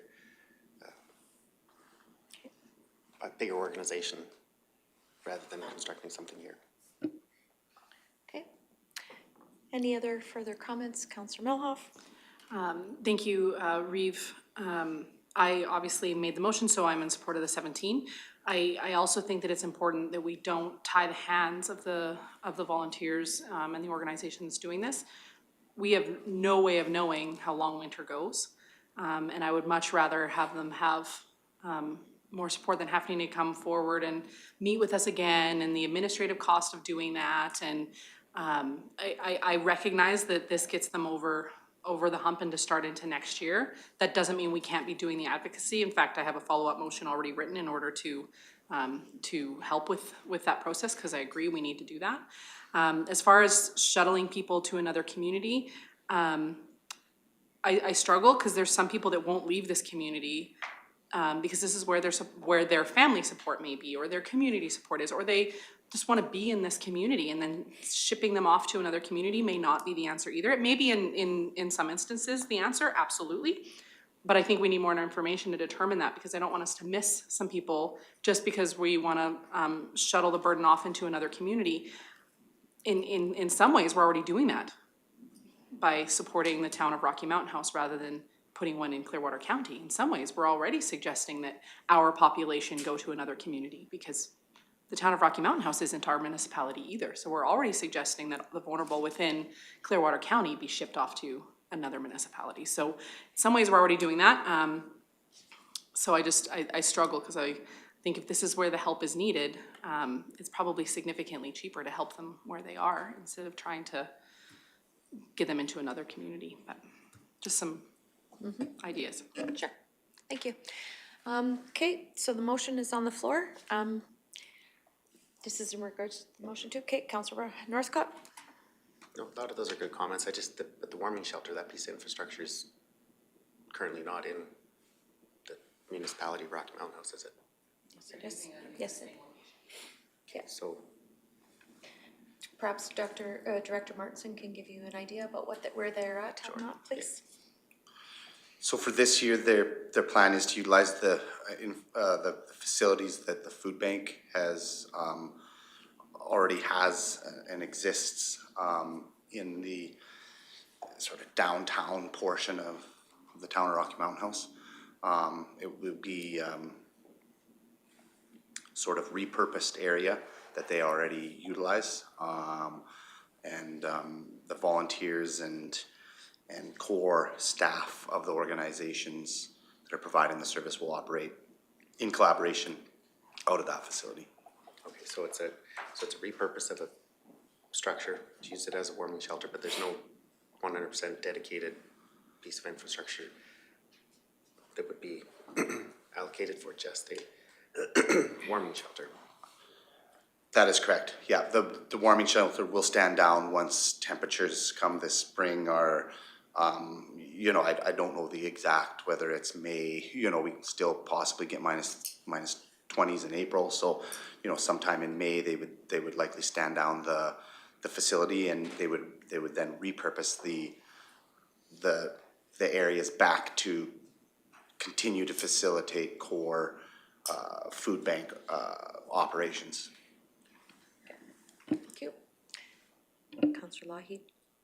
Again, just to take a swing at the province, wouldn't it be wonderful if the province had a number of vacant buildings that could be made available for those things that presently all the ratepayers of Alberta contribute to and sit vacant and unserving to their community? Wouldn't it be great if they could make those available to projects such as this? agree. Go ahead, Director Martinson. At a recent community meeting that I was at, there was discussions about the old provincial building being vacant. Just a point of interest really regarding your comment. Thank you. All right, motion on the floor to approve the 17,000 to come out of contingency. Any other comments, questions? Seeing no further lights, I'll call the question. All those in favor? Those opposed? And that motion carried. I believe Councillor Melhoff has a further motion. Go ahead. I do, thank you. I would also like to move that Clearwater County write a letter to the appropriate ministry expressing our concern for our region and our community on the downloading and the state of housing within our region. I would also add that we can share the costs of what the downloading has happened, and yeah, I agree with that motion. Councillor Northcott? Costs aren't good, but I think I'm in agreement with the motion, but if there was an opportunity to amend it, but to really find out, I'd like to know what the province is doing, or what other levels of government are doing to really reduce the need and like reduce the vulnerable population. Like, what's their plan? What are they working on? Are they going to reduce taxes for residents so that they don't fall into that vulnerable category? I want to know their actions that they're doing. Councillor Melhoff? Yes, thank you. I think that there is a great opportunity for a follow-up letter to go provincially. And does everybody else hear the buzzing and high-pitched squeal, or is it just, sorry? No, Okay, sorry, it's really throwing me off. Now I know what dogs hear. So, sorry, to the provincial government and the federal government to figure out what they're doing for, sorry, it's really throwing me off, for the long-term lowering of cost of living. I think that there's value in us doing that letter provincially and federally, and I think that it's actually poignant right now considering the state of our federal government in particular. It's a good time for us to be on their radar, and I would actually recommend that we send it to the shadow ministries federally as well, because hopefully there will be a change in government, that shift that you've suggested needs to happen. So perhaps a follow-up motion after this one to do that very thing. Councillor Northcott? Yeah, I'm just wondering for administrative purposes if maybe I might not have the correct wording and it might take just a little bit more time than we currently have right here, but would we be able to bring this back a little bit later on in today's agenda with a motion, some along those lines, but with the appropriate wording? Maybe we can have a discussion maybe over lunch or something like that to get the proper wording for a motion and bring that back a little bit later on in the agenda. Councillor Melhoff? Thank you, Reeve. With this motion, I think that we can manage it now, but I would absolutely be pleased for us to bring it back up during even a CAO report later in our meeting after we have the opportunity to articulate a motion. I would even make the motion to suspend notice of motion if it was required. I think that there's value in doing that if that was procedurally needed. But I would be happy for us to talk about it later in the meeting if we need time to articulate what a motion could look like. I'd rather have that than delay it to a subsequent meeting. So I would be good with that. But if we could manage this motion currently and then follow up with that one this afternoon, that'd be great. And I would also offer that I don't expect administration to whip this up today. I would be happy if they brought it back to the February 11th meeting, a draft via email for us to respond to. Understanding, yes, having the questions asked, there could be a combination of, in this letter, of saying this is the download that has happened and it's coming from both levels above us, but also asking for the solutions that they are implementing to help alleviate this problem. That could be all included in that one letter, in my opinion. Would that suffice, Councillor Northcott? I'm not looking to make it complicated, really. I just want to ask the question, just to really raise awareness and maybe push on the other levels of government to really say, hey, rather than just continuing to increase funding for programs, how about we maybe try to work on reducing the problem, get to the root cause, and prevention rather than just increasing taxes and creating more programs with more administrative roles. So just super simple would be the wording, but just to really send a letter to the government asking what are they doing in their efforts to prevent and the increased population of vulnerable people. Okay. I think that was clear in that, unless Ms. Haight has a question in regards to, I guess this would probably be land in your wheelhouse. Go ahead, Ms. Haight. Thank you, Chair. The motion on the floor is to draft a letter to provincial and federal governments. I have been taking notes as to how to formulate the content of that letter. So with the motion on the floor, I don't believe that it would be necessary to amend that motion. Like I said, with the notes that I've taken, I believe that administration can draft a letter that has captured the conversation. Thank you. Any other further comments on the motion? Seeing none, I'll call the question. All those in favor? And that motion's carried. Thank you.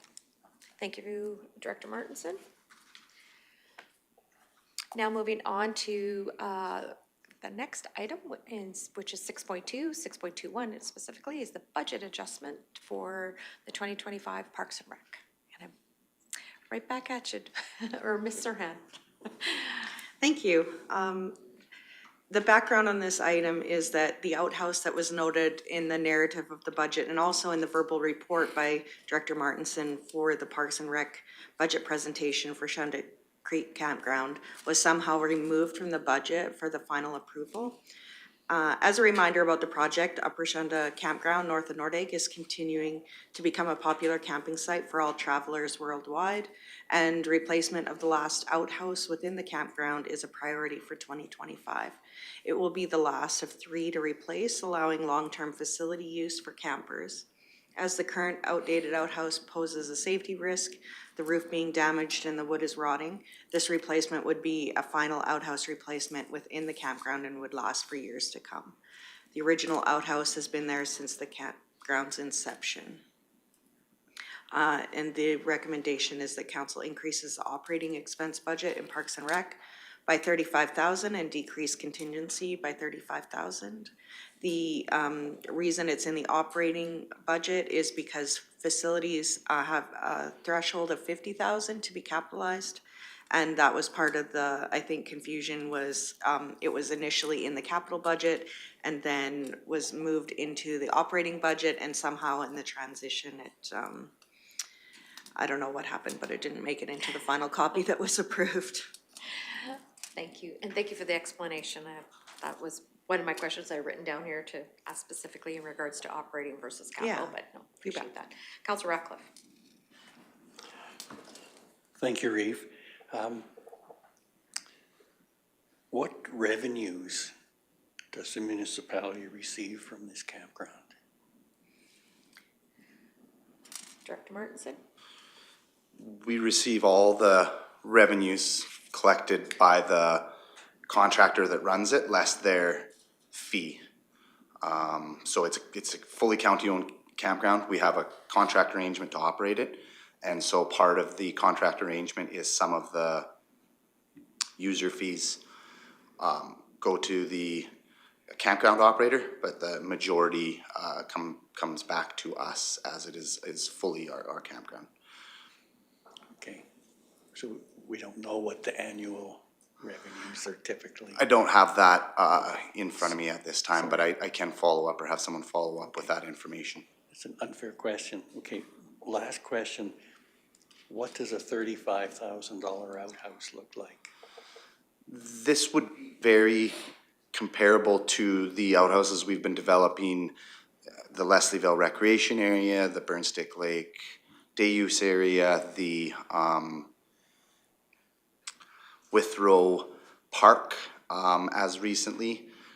They are latrine style, self-contained outhouses. They do not have water hookup. Waste goes into the tank below, and it is serviced as necessary. Most of them that the county operates, we service once a year. Likely, this one is only a once-a-year service because it is one of three within the Upper Shunda already. But the servicing is, in this instance, is handled by the campground operator. Concrete structure? Concrete tank and foundation. Sorry, it is a concrete tank below the outhouse with concrete foundation, and then a wood structure on top as far as the walls and roof goes. Great, thank you. Counselor Cermak, and then we'll go to Counselor Melhoff. Yeah, Matt, can you tell us how many sites there is at this one and how many outhouses there is already there? There is 3 outhouses within the Upper Shunda area. They are also utilized by the public that utilize the trail that goes kind of by and through the Upper Shunda campground. They are utilized a little bit in the winter time too for the cross-country skiers. I do not have in front of me the exact number of sites. There is, in the Upper Shunda, there is larger RV sites, including some pull-throughs. There are smaller RV camper sites, and then there is tenter sites as well as a day use area, or a day use slash multi-site. So I can have somebody follow up with the amount of revenue that we produce from the campground, as well as the number of sites at the campground. Yeah, because you've already got 2 outhouses there, and the third one is the one that needs to be replaced. There's going to be quite a few sites there to warrant that many outhouses. It's a bigger campground, yep. And you know, the sort of service has been long established there, as this is original campground. It's like a elevator at the RMA. They sit empty for most of the day, and then, you know, at certain periods of time, they're very busy. And so, you know, you can imagine in the mornings and in the evenings, you know, they are fairly busy. And so that's sort of the, you know, the desire is to make sure the customer experience is you know, adequate, and we're not, you know, waiting in line too long to utilize the latrine. Good, Thank you. okay. Counselor Melhoff? Thank you, Reeve. The agenda item explains this really well. It poses a safety risk. I'll actually make the motion to approve this. Increasing the budget in Parks and Rec by $35,000 and decrease contingency by the same. And also take the opportunity to advocate for a facility in Deputy Reeve Cermak's division. The forestry airstrip in the Yaha-Tinda region is also very much in need of a latrine. So just wanted to put that on your radar. I did send an email with regards to it several months ago, but would love to just add that in as something to keep an eye on and see if that is something that Clearwater County can help facilitate to ensure that that community is served, or that area of our county is served as well. Thank you for that. Counselor Gibson? My question is wood, like, what longevity do you have for wood over another type of structure, like a metal structure? Dr. Martinson? We would typically, you know, suggest these would give us 25 to 30 years longevity. The one that we're replacing has done a bit better than that. It's 30 plus, 35 years. And so these are standard forestry spec. You would expect to see them, you know, at a lot of provincial recreation areas, and as I mentioned, several county recreation areas, including Burnstick Lake and Withrow. we haven't designed and priced a metal structure. In some instances, you know, you can get a bit more longevity, of course, out of metal, but it's likely, you know, in an application like this, that would cost quite a bit more, and maybe not necessarily increase much service level. There is some concrete examples. Those are maybe in areas where we see more vandalism because we don't have the supervision required. In this instance, we do have operators on site, campground managers on site, you know, and we do not experience, you know, really any vandalism, you know, for these types. Thank you. I'll be supporting the motion as Councillor Meldhoff has identified. It is a safety issue. We all know during COVID and before the pullouts and washrooms and latrines were added to our West Country, it was not very nice when you went out that direction. So anytime you can put a latrine, I think it is very valuable to our public. I think they appreciate it. So go ahead, Director Martinson. CAO Emmons made a, you know, real important point that heat and smell are a bit of an issue in the steel type structures, and so that's likely even why you wouldn't see a lot of steel cladding even on a wood structure. The design of the ventilation system in there, you know, is very important to the usability and customer experience. Thank you. So motion on the floor. Sorry. Customer experience. Okay. Leave your tip at the door. Motion on the floor to increase the operating expense for Parks and Rec by 35 and decrease contingency by 35,000. Any other comments or questions? Seeing none, I'll call the question. All those in favor? And that motion's carried. Thank you. Yeah, go ahead. Go ahead. Thank you. Councilor Bella? Is there an opportunity to figure out what that high-pitched squeal is? Yeah. Please? Oh, okay. Okay. Sorry, do we need to take a break? Like, is it impacting the online as well? Okay, because I just, Yeah, I can hear it. Right? yeah, I'm just, Yeah. maybe it's only bothering me, but Yeah. if that's what they're hearing online too, I would feel bad that they would have a bad viewing experience. So let's take a quick 5-minute break.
All right, so welcome back from a quick break. We had tried to fix some technical issues.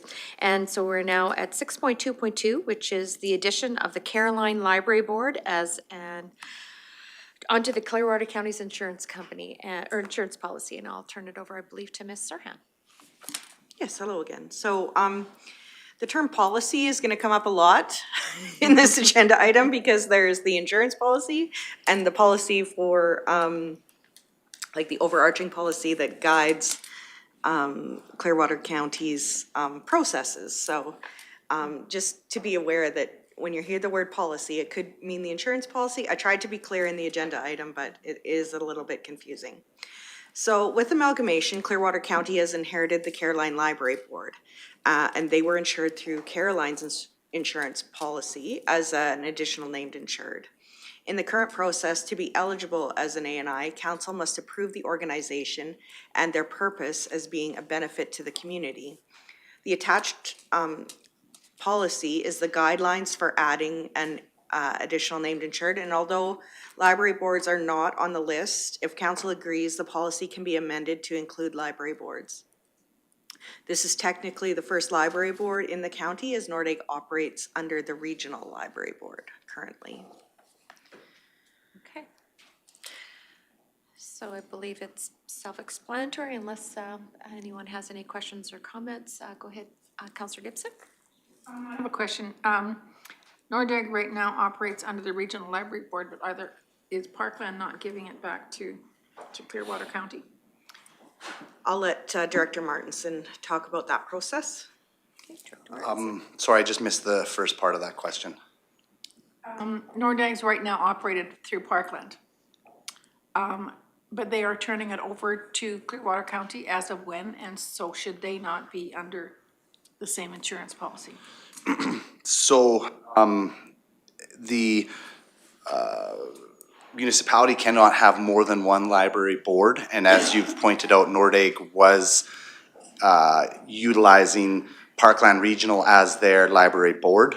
Now that the amalgamation has happened and the new municipality of Clearwater County now has to operate Caroline under a library board, both those libraries have to be under the same board.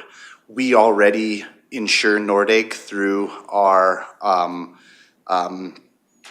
similar process as to this. And so the reason why this insurance policy is only referring to the Caroline board is because that is what we have to now bring over from the old village system to the county one. And are you insuring the board, or are you insuring?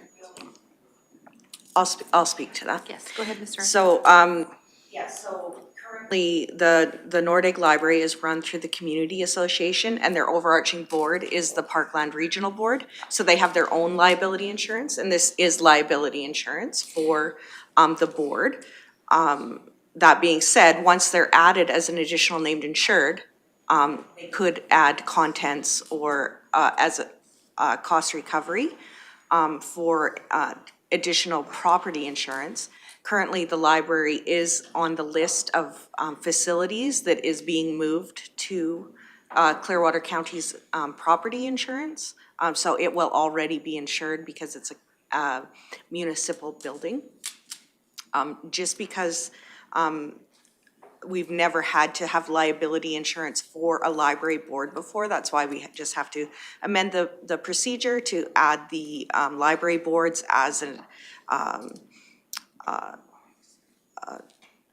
what's the word I'm looking for? Sorry, it just escaped me. Like as a, yeah, as an ANI, but as a function of what the municipality is not providing those services, but there's a board in the community that's providing those services that is deemed important for the municipality as a whole, and therefore would be added into the procedure. So once this library board is added, then I do believe there are processes that Director Martinson's team will follow to get the Nordegg library onto Clearwater County's library board and off of the Parkland Regional, because Clearwater County's doesn't have a library board currently. Okay, thank you. Counselor Melhoff? Thank you, Reeve, that, you've answered much of my question. One of my questions was gonna be, to make sure that Nordegg, or try to see that Nordegg comes under the fold of what will then be, the Clearwater County Library Board. I'm making that as an assumption, but I'm guessing Yes. that's what will happen. And this is merely a function to make sure that everything is continuing and that there's no blip in service while we make those required changes under the appropriate legislation for library boards. So I would happily make the motion that council approves the Caroline Library Board as an additional named insured on Clearwater County's insurance policy, and look forward to an agenda item near you with pulling Nordegg into our, into the fold and out of the regional system. Yeah, and then we'll change it from Caroline Library Board to Water County's Library Board. Thank you. Counselor Light?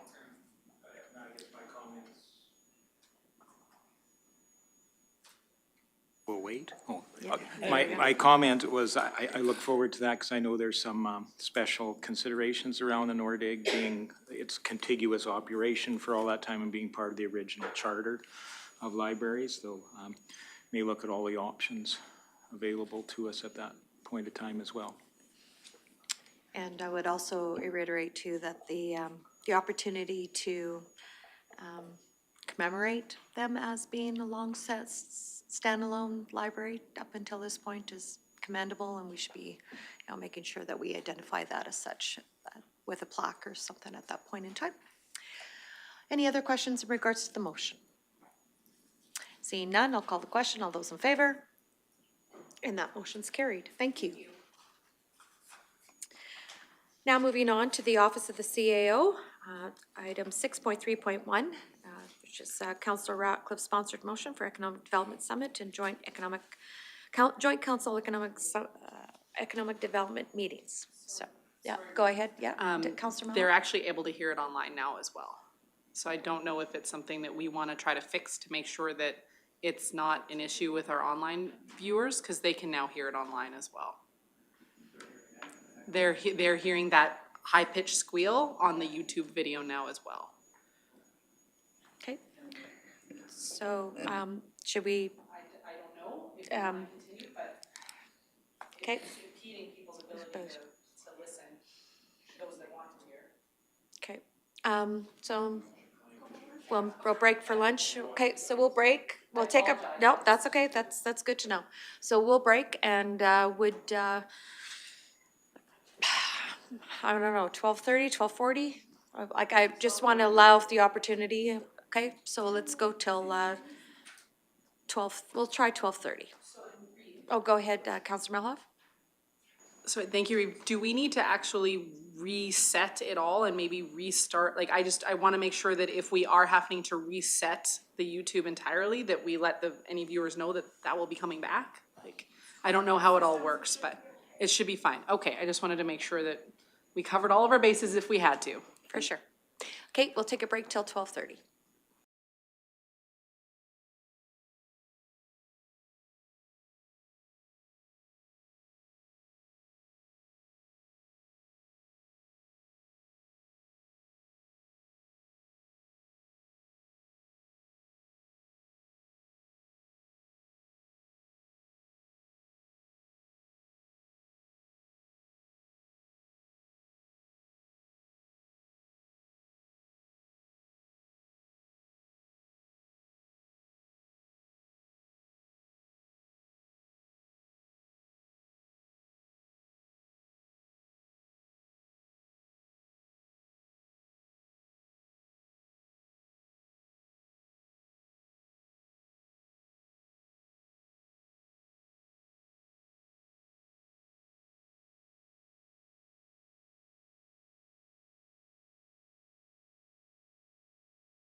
All right, welcome back. We hopefully have now solved our technical difficulties, and we're going to continue on in our agenda. We're at item 6.3.1, which is Councillor Ratcliffe's sponsored motion for Economic Development Summit and the Joint Council Economic Development Meetings.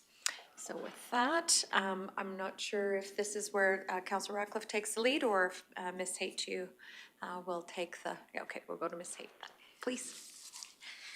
So, thank you.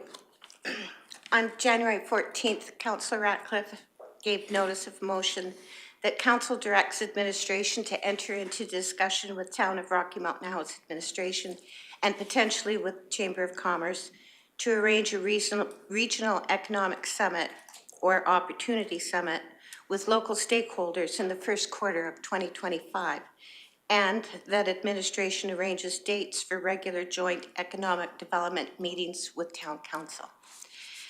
And I just would like to note first staff recommendations. And the first one would be that there be more clarification regarding any action on the proposed motion. For example, what the intent, purpose, goals, and objectives are for the proposed summit, alignment of the proposals with past, current, and future activities, and also if there are any policy implications, statutory requirements, financial or budgetary impacts, staff resource requirements, and alternative options that council would like to consider at the same time. And so council has an option to refer the motion to administration for further investigation and report.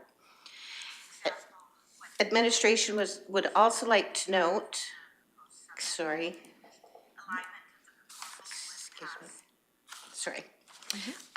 administration would also like to note that it's unlikely that the proposed timeline, which is the first quarter of 2025, would be sufficient time to coordinate a summit.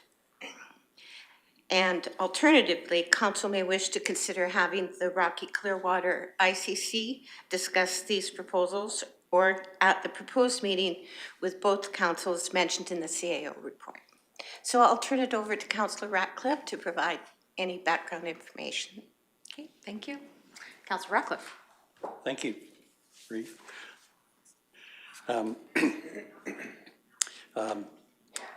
This motion is really based on three of the elements of our strategic plan, which were building partnerships and relationships, innovative planning and development, and growing and diversifying our economy.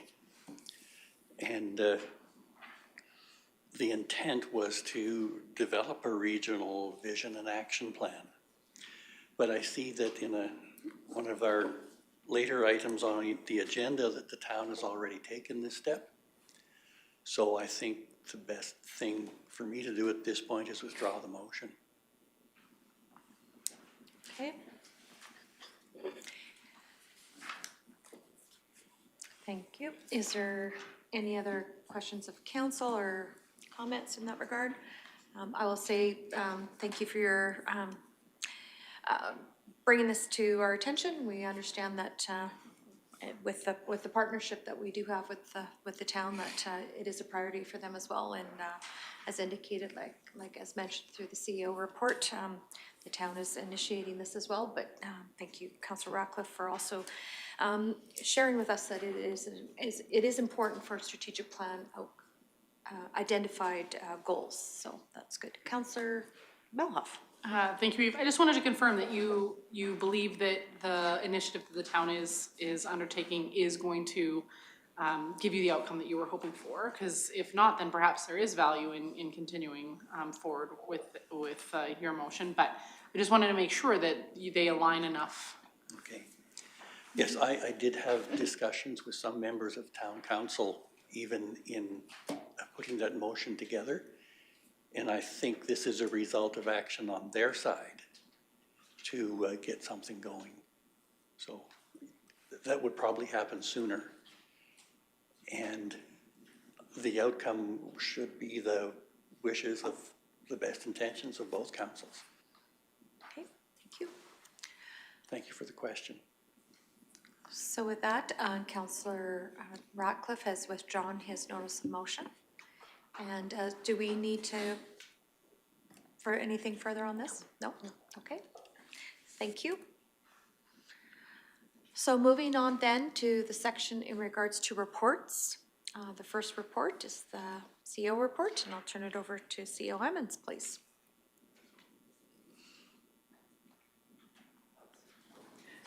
Thank you, Reeve Swanson. The January 28, 2025 CEO report. Rural Municipalities of Alberta Spring Convention. Registration is now open for the convention, and the draft agenda can be accessed on the link provided. Prior to RMA, Clearwater County requests meetings with ministers to discuss important events and decisions that impact our community. Requests are being made to the following ministers for the 2025 Spring Convention. That list is attached. Can I add to that list? I did get an email from Minister Dreeshen's office saying that we could request to, so we could add Minister Dreeshen to that list as well. Thank you. Sorry, continue, please. Thank you, Reeve Swanson. So the 2025 Spring Municipal Leaders Caucus and President Summit on Civility. The President Summit on Civility on March 5th, 2025 provides the opportunity for in-depth, in-person discussions on various aspects of civility in municipal leadership, including promoting a civil, social, media landscape, harassment in council chambers and the workplace, and ways to look after yourself and others. To help save on travel costs, Spring Municipal Leader Caucus will follow on March 6th and 7th, 2025. Over those 2 days, councillors will engage with colleagues on important topics, including resources for the upcoming municipal election, policing water, and a breakout session specific to your municipality's type. This event also provides the opportunity to hear from the Premier, Minister of Municipal Affairs, and Leader of the Opposition. As per Council's policy, one councillor may attend the Municipal Leaders Caucus in the conference. Should others wish to attend, a motion would be required. Great. I know some of us have expressed interest, along with myself. I think Councillor Ratcliffe has expressed interest of going as well. We need a motion for attendance. If more than one, two. So. I can make a motion for others to attend. Okay. I cannot attend, I'm away, but I can make a motion for other people. Okay. All right. So Councillor Melhoff will make the motion for attendance. I know they are limiting, when I read through the detail counts, I know they are limiting, it's not their main conference. Their main conference is actually in September, so they like to keep things, they have a smaller venue. So they will give priority actually to their members over their urban members versus the rural. So I know that as well. So we can try registering 2 or more, but I would offer that it would be best to. Oh, okay. All right. So Councillor Melhoff has made the motion and then to authorize councillor attendance. So I'll call the question. All those in favor? And that's carried. Thank you. Continue. Alberta InVentures Conference. This conference will enable you to connect with visionary leaders, innovative thinkers, and industry pioneers. Experience impact-focused panels, engage in roundtables, and attend master classes. Plus explore collaborative networking opportunities that can evaluate your community. This event takes place Calgary, May 21st to the 23rd. Information and the agenda for this conference can be found on the attached link. And as per council's policy, attendance would require council approval. Okay, thank you. I brought this conference forward. I've been following them online now for a number of years, and that just keeps growing.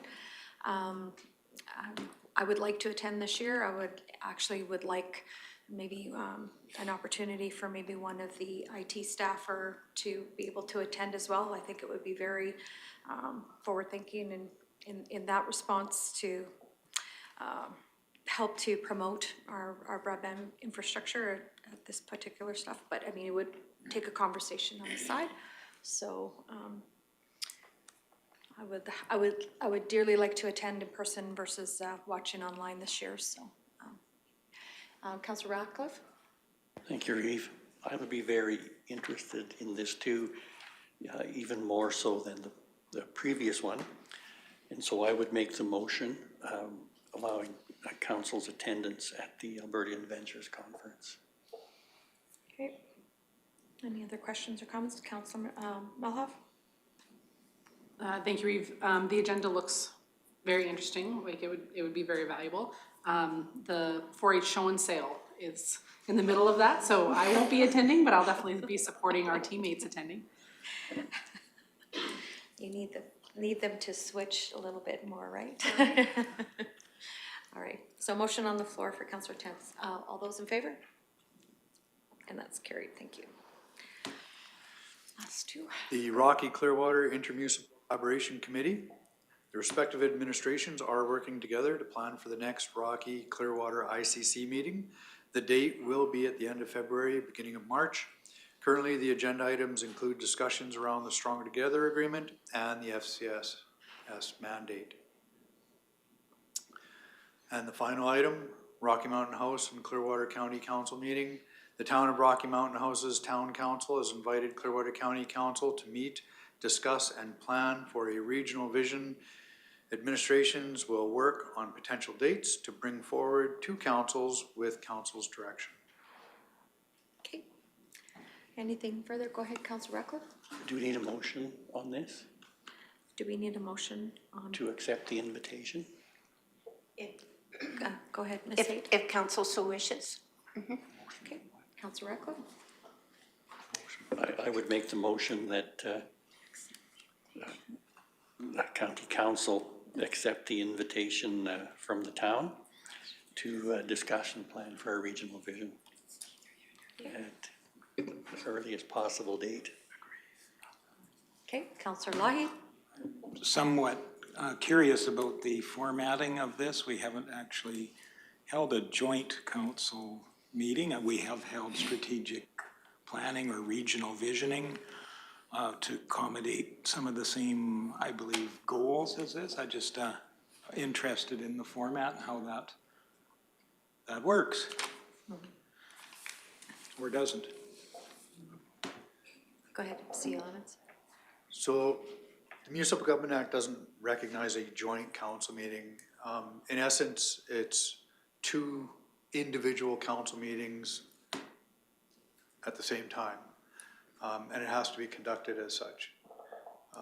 So it would involve two chairs, motions by town, motions by county, because there isn't authority for a joint council. Okay, Ms. Hayden.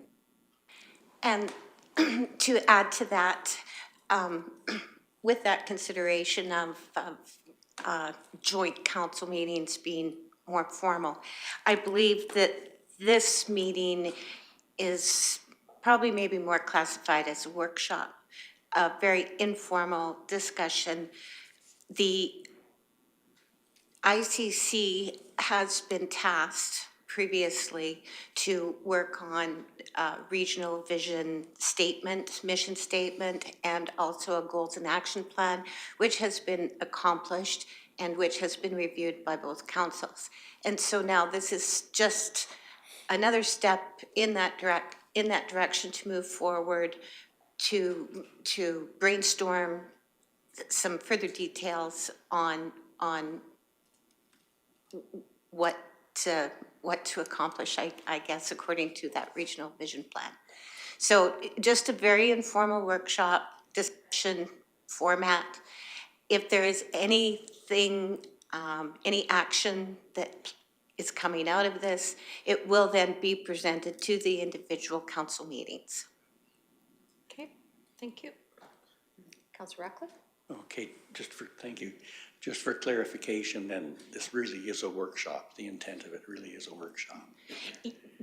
Yes, like CAOM and said, if it was an official joint council meeting, there really is no such thing that's recognized by legislation.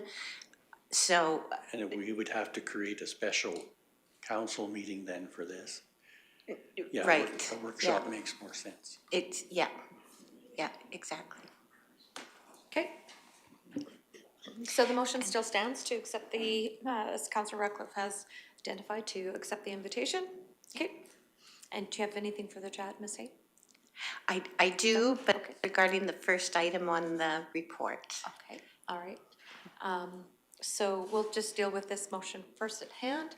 So I'll call the question. All those in favor?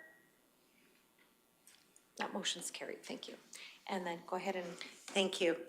So regarding the first item of the report on invitations to meet with various ministers, if I could ask council to go down the list and quickly identify 3 general topics for discussion. With each? With each, yes, that's on the list. Okay. So starting with Minister Gooblish, Minister of Technology, I would offer an update on where we're standing with our broadband project. Also maybe a discussion in regards to data centers and drones. Because I hear there's new drone legislation coming down the pipe, or has been. Okay, go ahead, Councillor Ratcliffe. Thank you. The drone legislation would likely be federal, Okay, I would expect. yes. I think the minister has a number of things on his agenda he's working on. I wonder if he might disclose what his next steps are and how that would impact municipalities. Are we allowed to ask the question as well as going back, or he's more practice has been that we ask, or we want more specific questions in relation to our municipality, or is the general conversation as Councillor Ratcliffe has indicated? We can always put the question on. Certainly. Okay. Okay, moving on then to Minister MacGyver. We can give him again an update on the amalgamation and how that is going. And yeah, beg for more money for infrastructure. Yeah, go ahead, Councillor Mello. Thank you, Reeve. I actually think it'd be helpful for us to have even with our infrastructure director to give us even a overarching how much we think it might cost us. I know that there was a rough one of the 11 million, but it'd be nice because I'm sure that he has it broke down a little bit more, or could by then. He's very good and can do anything. So I'm sure that he will have, he'll love that. I'm sure that he can give us an idea of what the burden to the new municipality will be, having taken them on, or at least a better understanding, so we can go to the minister with some more tangible numbers of how it's affecting the rest of the residents of the municipality. So I think that there'd be value in having those numbers and bringing them forward to him. We're not the only municipality that is going through this and is having these issues. That's why there was the white report on disillusions. So I think having some solid numbers would be helpful with that to help facilitate that conversation. Yeah, good suggestion. I would also like to bring up the fact with the municipal election coming up that we reinforce the fact that as rurals, we are nonpartisan, and that having that opportunity in regards, we can talk about the bills in regards to that, and the fact that there's such a long campaign period and there's such a inefficiencies, more so on the rural aspect. It might be efficient on the urban end of things, but not necessarily at this level or in our circumstance. And also our having to go through the province to talk to the feds. That is actually impeding a project of ours, which is the Ochis Road. So absolutely would like to, that bill hasn't been helpful for us. Minister Brian Jean. Should we talk to him about coal? Okay. Okay. And yes, mature assets, absolutely. Yep, Repeat that last one. the mature assets. Yep, go ahead, Councillor Mullin. Thank you, Eva. Does the rest of council know about the mature, like that was brought up at Central RMA? I can't remember if It's I put it in my director report or not. It's coming next Like- Friday at the County Yes. of Panoka, so they will go in more in depth with that, but Yeah. RMA has sent us. Okay, I just wasn't Yeah. sure if I had included it in my division report at the last council when we talked about it at CRMA. Yeah. So I was gonna give the background if the rest of the team didn't know, but having that included in having the mature asset issues and how it will affect communities like ours would, I think, be very valuable, especially if they really are gonna cut those mature asset values by 30-some%. Okay, and also I guess the cogen on any of that would maybe fall more on AUC or because they are the power regulators, so that doesn't fall under Minister Jean's. All right, moving on the list, we have Minister Nixon. And I guess Councillor Cermak, and we can talk to where we sit on the regional housing conversation for the area. Go ahead, Councillor Northcott. I think it'd be a good opportunity to discuss actually some of the items that were discussed earlier in the meeting with The social. Minister Nixon on what is the province doing to really get to the root cause and reduce the vulnerable population in Alberta. Yep. Councillor Melhoff, and then I'll go to Councillor Ratcliffe. Thank you, Reeve. I'm obviously not against meeting with Minister Nixon, that absolutely, but he is our minister, so maybe we might have, like, he's our MLA as well, so maybe we might have one more time with him and it wouldn't pull us away from RMA if we simply ask for a meeting here at any given, like, then we're not being pulled away from RMA and we then don't only get the 15 minutes that is allotted at RMA, so, which may be more valuable rather than asking for an RMA meeting. He is our MLA, he is that minister, so maybe we'd get more time and there'd be more value of meeting with him outside of RMA hours. Just a suggestion. Okay, Councillor Ratcliffe? Yeah, that could be a great suggestion. An issue I think would be FCSS and related community supports. Okay. Councillor Gibson? I'm in agreement with Councillor Melhoff because I'm afraid that if we leave him on here, they will automatically put us with him and we might drop some of the ministers the other ministers that we really need to talk to. So I would agree that maybe we meet him here instead of there. So a more formal request for him to meet council.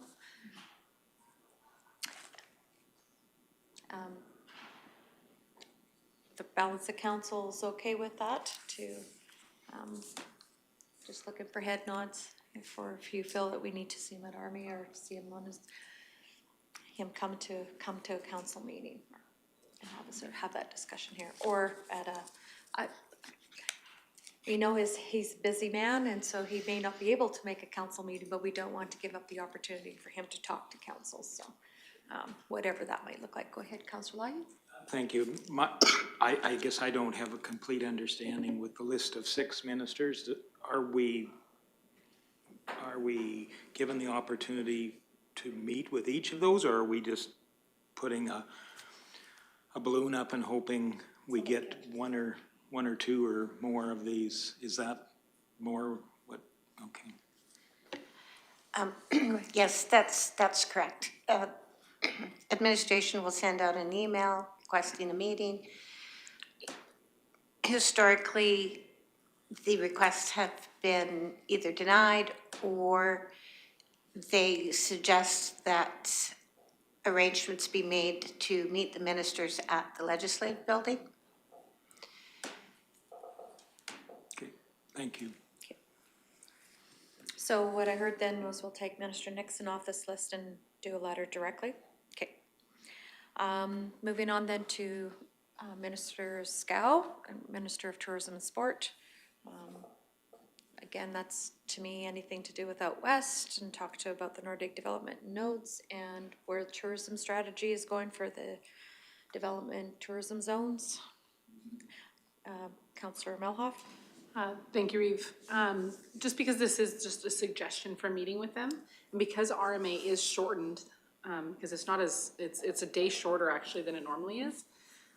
For us to not miss out on RMA, is there an opportunity to ask for these meetings like the next day, so it's not pulling us away from RMA, and then we could just go and meet at the legislature and set up meetings with them all, and we're there anyway, we're already in Edmonton. Maybe there's some value in doing that and meeting them outside of RMA, and like I said, we're already there. I don't know how the rest of the team feels about that, but then it doesn't pull us away from RMA, and if they want us to meet them at the ledge anyway, then we can accommodate that without just detracting or taking away from the reason we're at RMA anyway. Not that advocacy to these ministers is not important, it absolutely is important, which is why I'm suggesting maybe we need to just set up, we're there anyway, and set it up and do it the next day and make them. I know that we've also requested a meeting with the health ministry for an update on that as well. We sent I believe we sent a letter making that request a month or two ago. Maybe there's an opportunity to schedule this all at once and not have it be during RMA when everybody's trying to schedule meetings with them all as well. Just a suggestion. Being as how the ledge is in session at that particular point in time, and yeah, with the multiple counties that are there at the same time.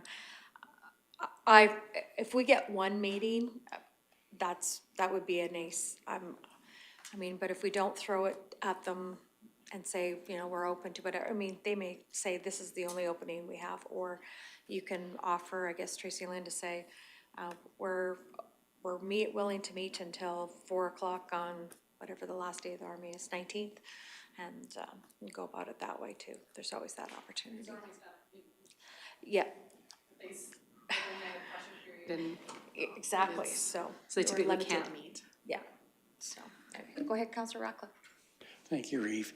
Is this our list from our mix of activities, or is this kind of an invitation from the province of ministers who would try to be available? Traditionally, the Minister of Municipal Affairs extends an invitation to meet during RMA. This year, the Minister Dreeshen extended an invitation. The other ministers on the list, this is a compilation of historic requests to meet with ministers, and based on topics of interest for council over this last term.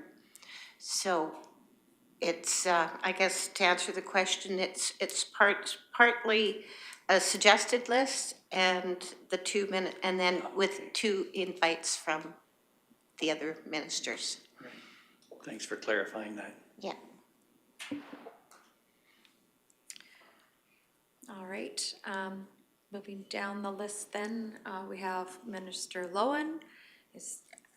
I guess we could always find topics to talk about with any of these ministers, so to me, it's not a waste of time to throw out the request, because again, who knows, it's a lottery in a lot of ways to do this, so. I know for myself, I would absolutely love to have that conversation with Lowen in regards to Fire Smart and what he's doing with that. I'm sure you've got some other stuff. Councillor Melhoff? Thank you, Reeve. I would suggest the nodes as well, because the nodes and approval of those sit with environment and forestry and parks. Yeah. So it'd be worthwhile having those conversations, and I'm always going to put a plug in for let's get some feedback on how the changes he's made to the outfitting grizzly bear legislation, is that actually having the impact that it is supposed to or was suggested to, or maybe some changes need to be made there. Like, let's get an update on where he's at with that, and if there's been any success on that program now that it's had a cycle to be in operation. Yep. Okay. Also, I have here Minister Dreeshen, because his office has reached out, asking for us to submit. So I would say we would love an update on Highway 11 expansion. And we can give him an update on the Ochese Road. And possibly the update on the secondary access point in Nordegg that we have gotten a grant from his ministry about, so. Second access. Anything else in regards to Minister Dreeshen's to Alberta Transportation? Okay, go ahead, Councillor Melhoff. Thank you, Reeve. I had brought up that we might want to put it on his radar for the issues on the 752 on the Strachan Hill there, with the trucks continually spinning out, that it might be worthwhile having another lane with the very high large truck traffic, because you can't see past them when they spin out, and you can't see the oncoming traffic at all. And it's deep ditches on both sides, so it's not like you can just escape into a ditch. It's deep. You'd roll instantly. So just to put it on his radar that he might, I know that 3-digit roads aren't a huge priority, but it is their road. And maybe if we start talking about it, it'll get on their 10-year capital to try to do something about it. So maybe there'd be some value in that. Absolutely. It's a good suggestion. All right. Ms. Haight, do you have all you need? Yep, thank you. Perfect, thank you. So now looking for a motion to accept the council CEO report as presented for information. Councillor Cermak does. All those in favor? That's carried. Moving on now to the capital project status report. I will say I do like the way this is presented in a chart form. So, yes, kudos to that. Any questions or comments on that, on the capital status update report? If there's none, looking for a motion to accept the capital status report. Okay. I've seen Councillor Lougheed and you kind of say it at the same time, so okay. Deputy Councillor Melhoff makes the motion to accept the capital project status report. All those in favor? That motion's carried. Moving on to the Clearwater Regional Fire Services report. Any questions or comments there? I think they were happy with it not being minus 30 below last month. Yeah. So, looking for a motion to accept for information. Councillor Lougheed, all those in favor, and that's carried. Moving on to the council verbal reports, I'll start with Councillor Melhoff, please. Thank you, Reeve. Municipal Planning Commission had met in this time frame, and as I always say, it's great to go out and actually get an opportunity to tour these applications. Getting a boots on the ground perspective of some of these permits and or suggested land use amendments really makes a big difference for how you look at some of these applications. So I value that, and I think that the community gets a lot out of that.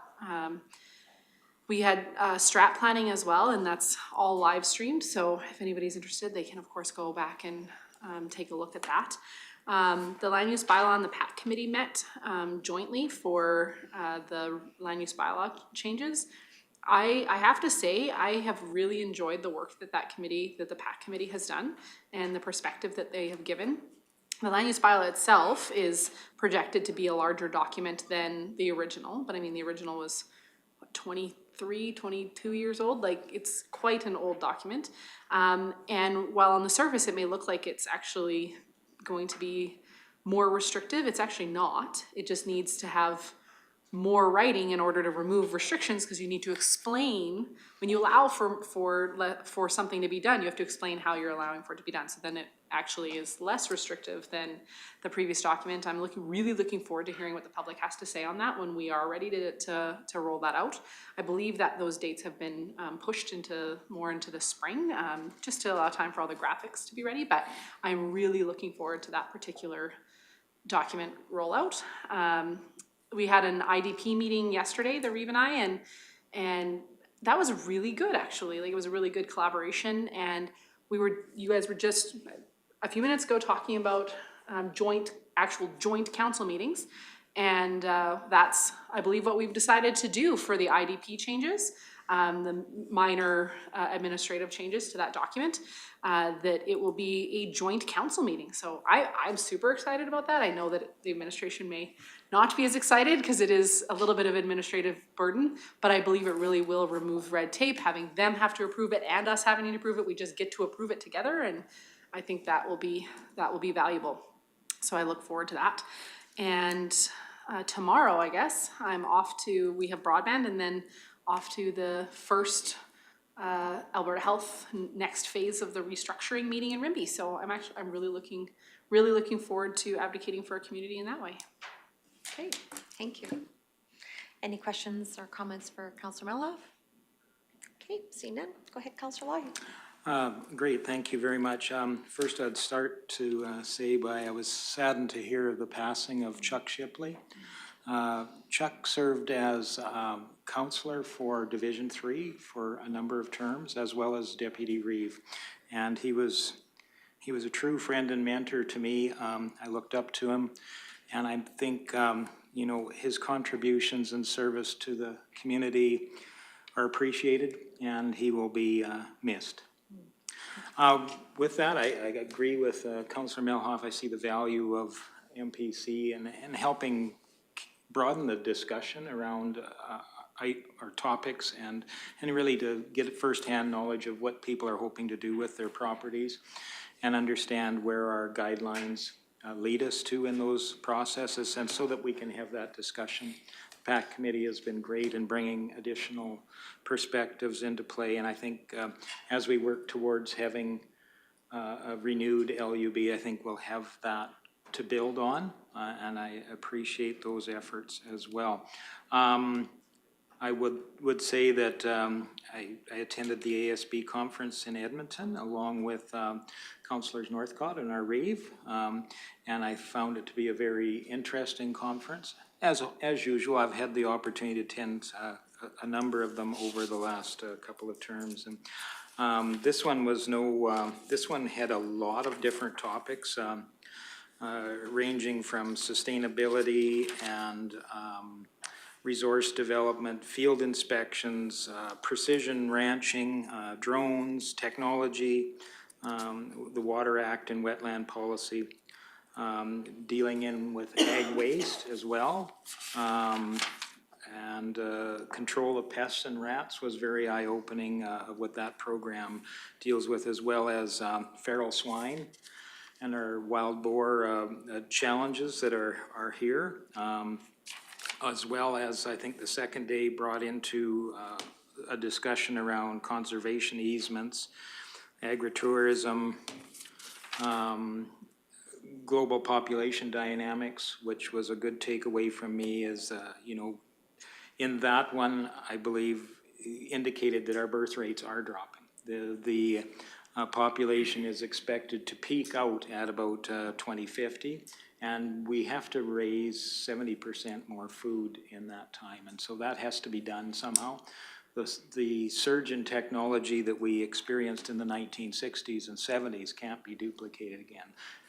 Increases are incremental, not revolutionary. So we got to look and see that, and be conscious of the loss of agricultural land. And not only that, climate change does play a factor in. Much of the population on Earth lives in those delta areas on the continents, and a huge portion of our food is grown there, and our population lives there. A moderate rise in the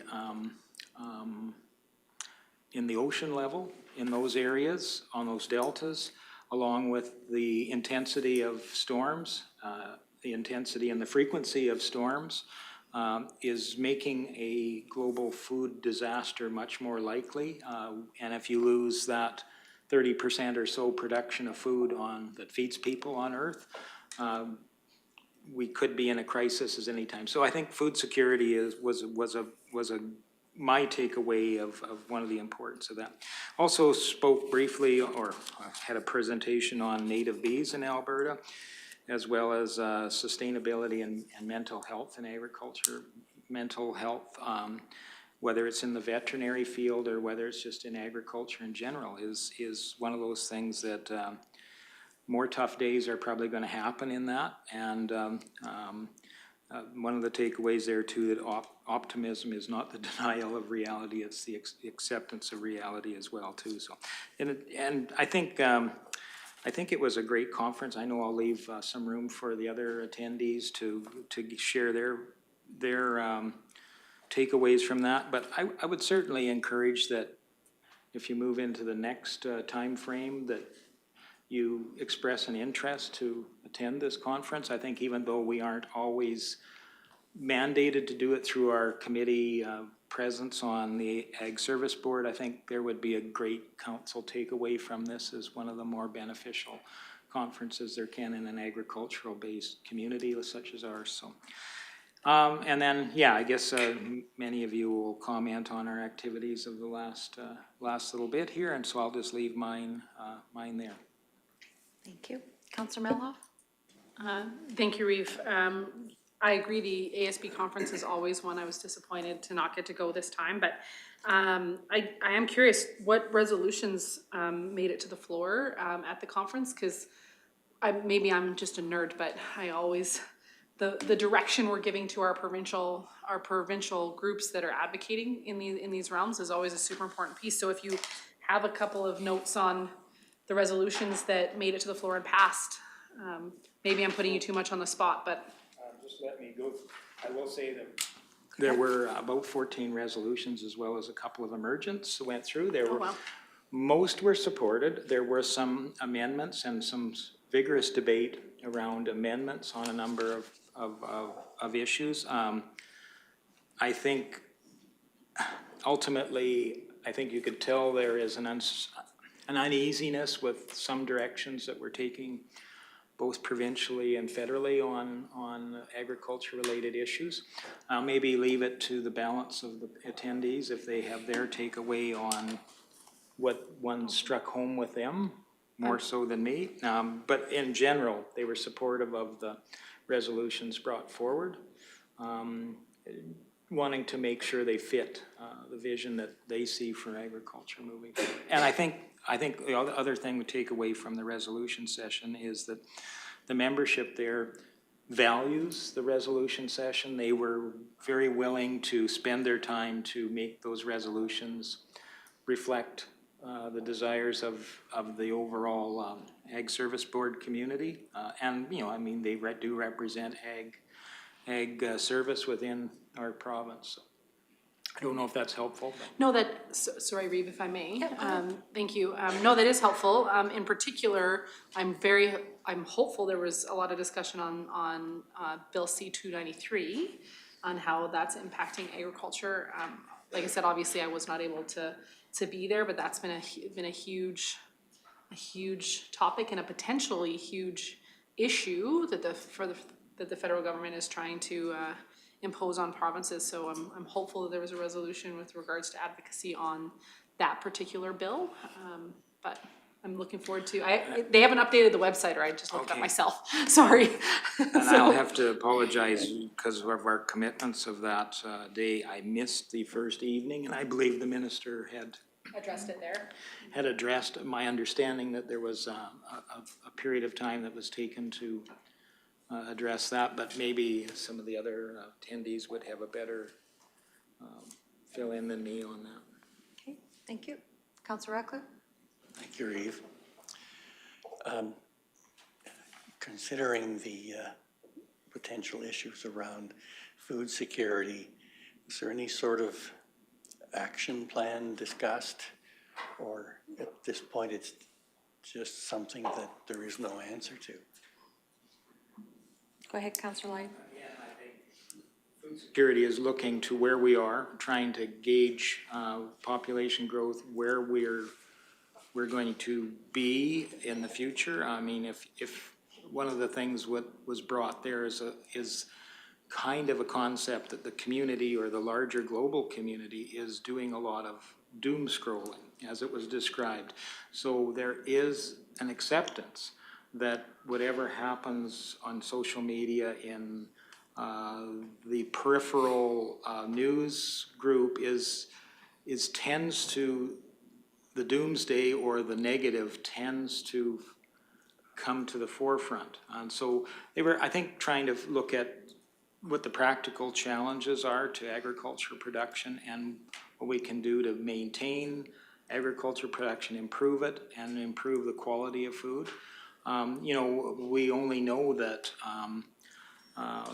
what's happening in the Ukraine right now. That's the breadbasket of the world. They've spread munitions, mines, if you would, in a lot of the agriculture land. That's not going to come back.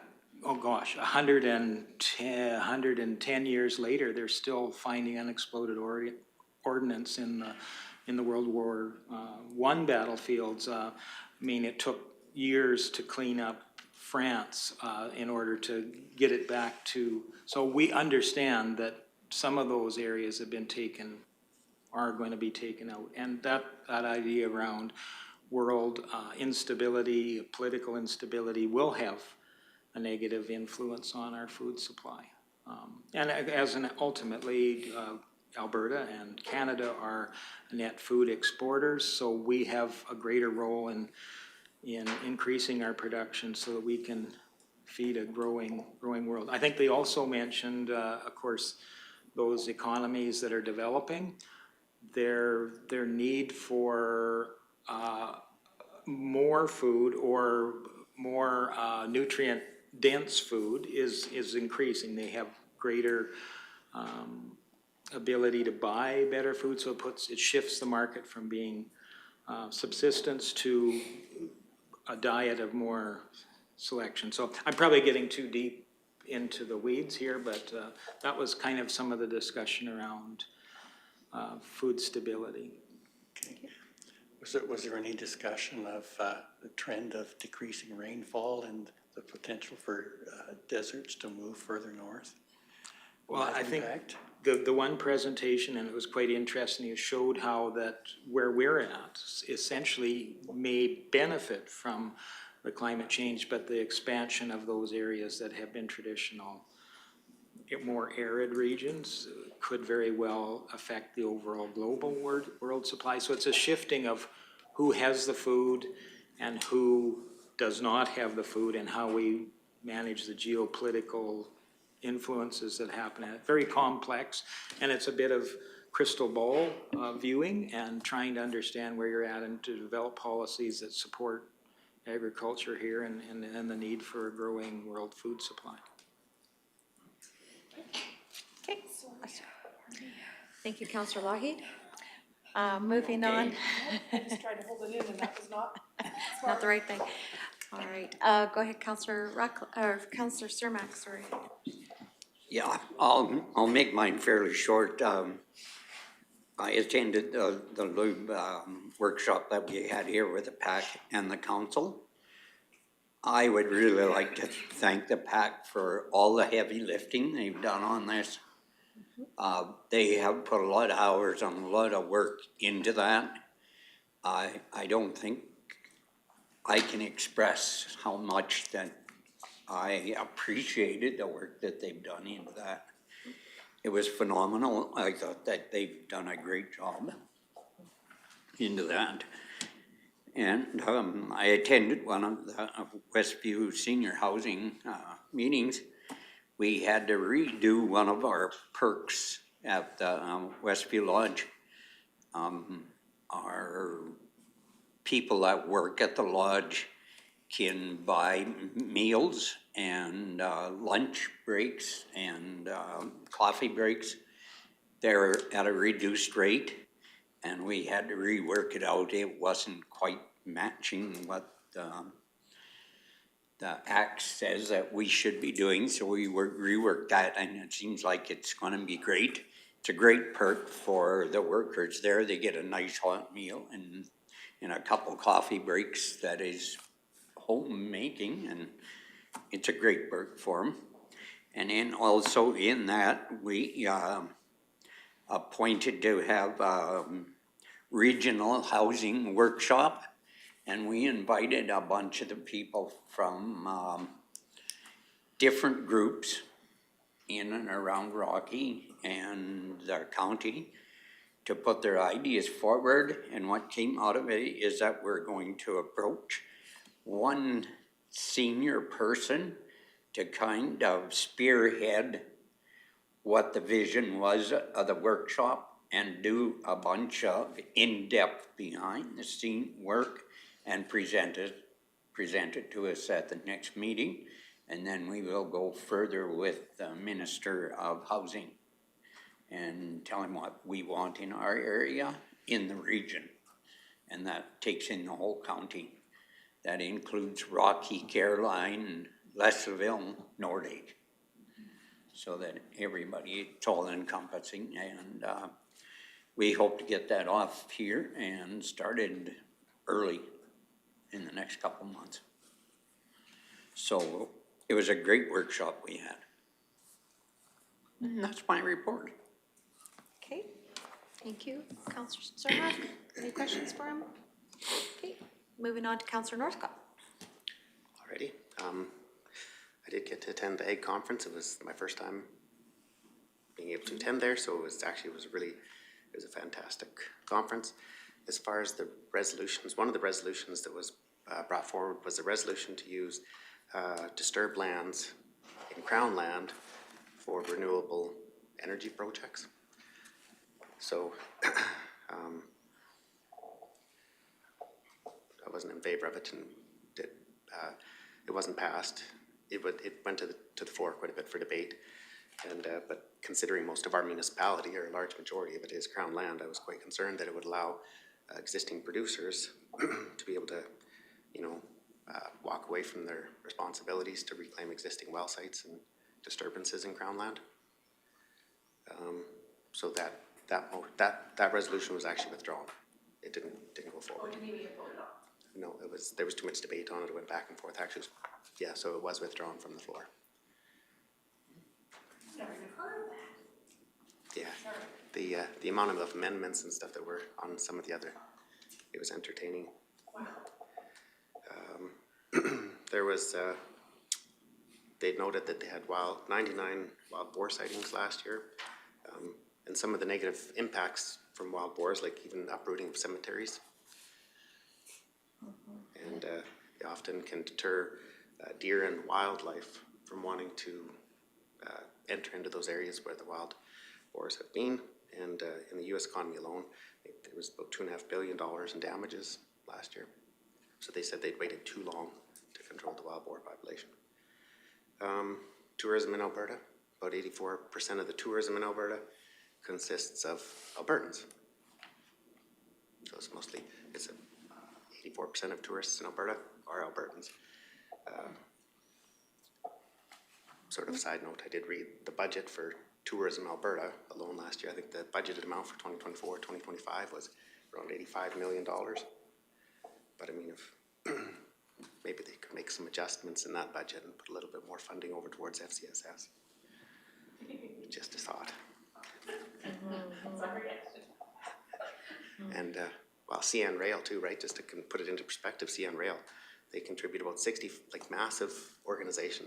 They contribute about $65 million to the Alberta economy.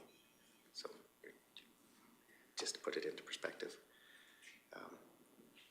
They talked about the Richardson ground squirrels, the female, also known, as gophers. It's kind of funny, but they said that the females are only receptive and in estrus for about 4 hours per year. Really? Yeah, so there's a lot of love in the air for that 4 hours. Yeah. And Yeah, there's, they're able to populate that many of them. there's 10, roughly, they can be bred up to 10 males. They have litters of 5 to 8, and their gestation periods are 23 days. Gophers can control, or badgers can control up to 60 to 80% of a gopher population. And they also talked about raptor platforms to allow for raptors to be able to control. It was a really good conference. What else?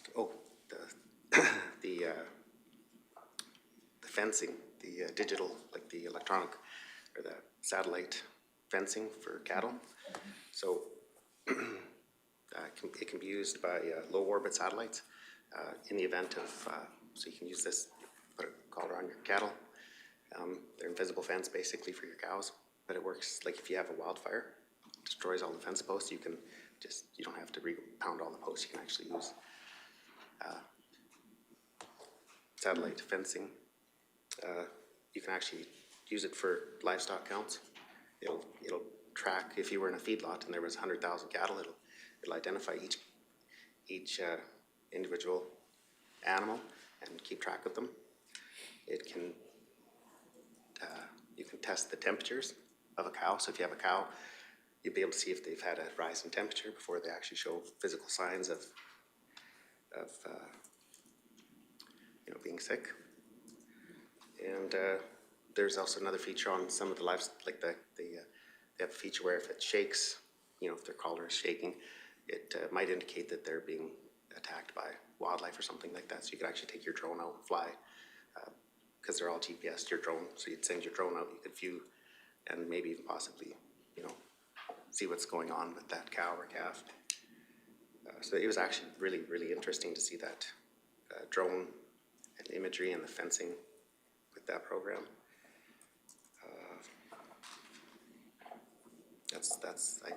It was a really good conference. And then that's basically my report. Okay, thank you. Go ahead, Councilor Mello, question? Sorry, thank you, Reeve.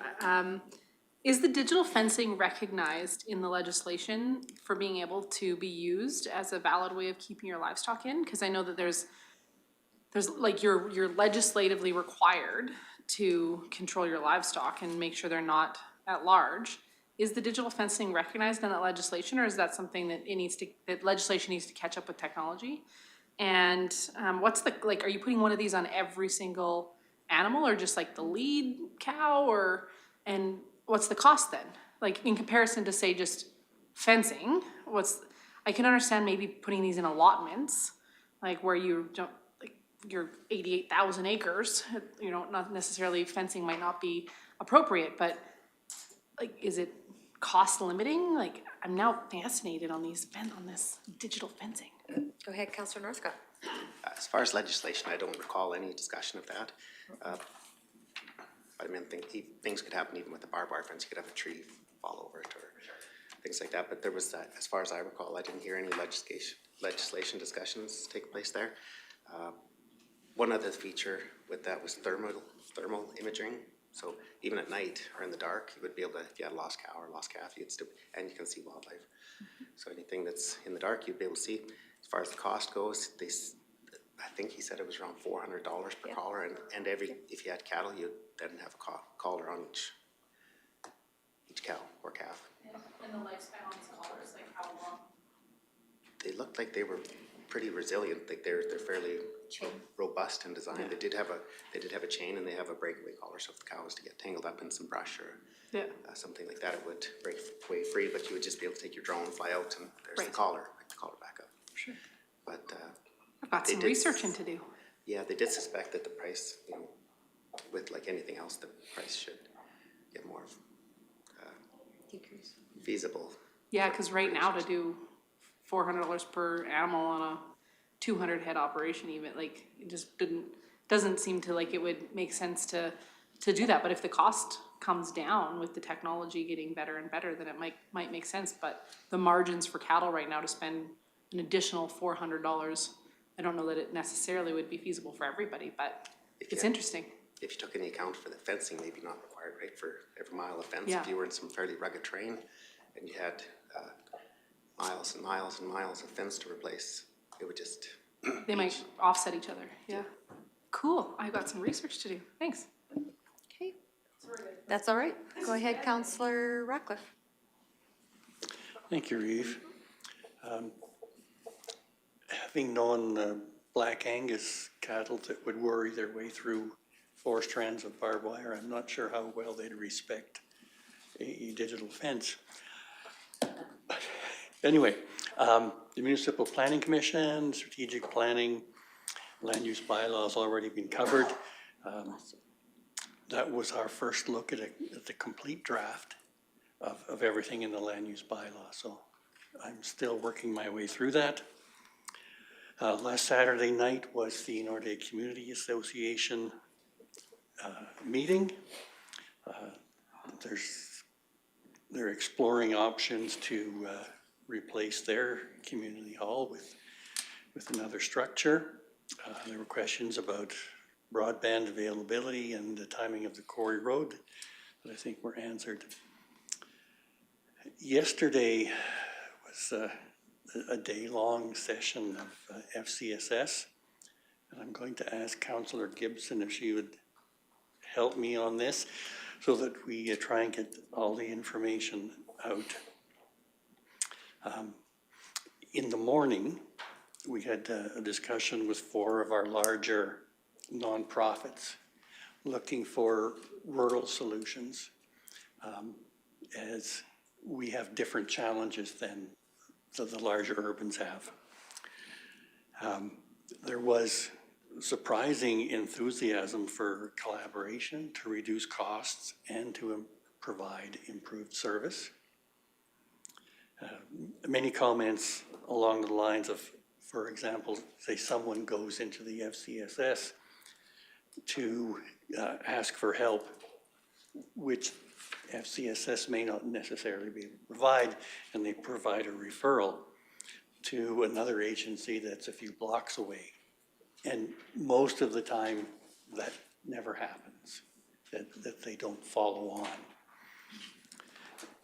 And so if we could co-locate a number of these agencies, then it's just going to another office down the hall and introducing the client to another provider.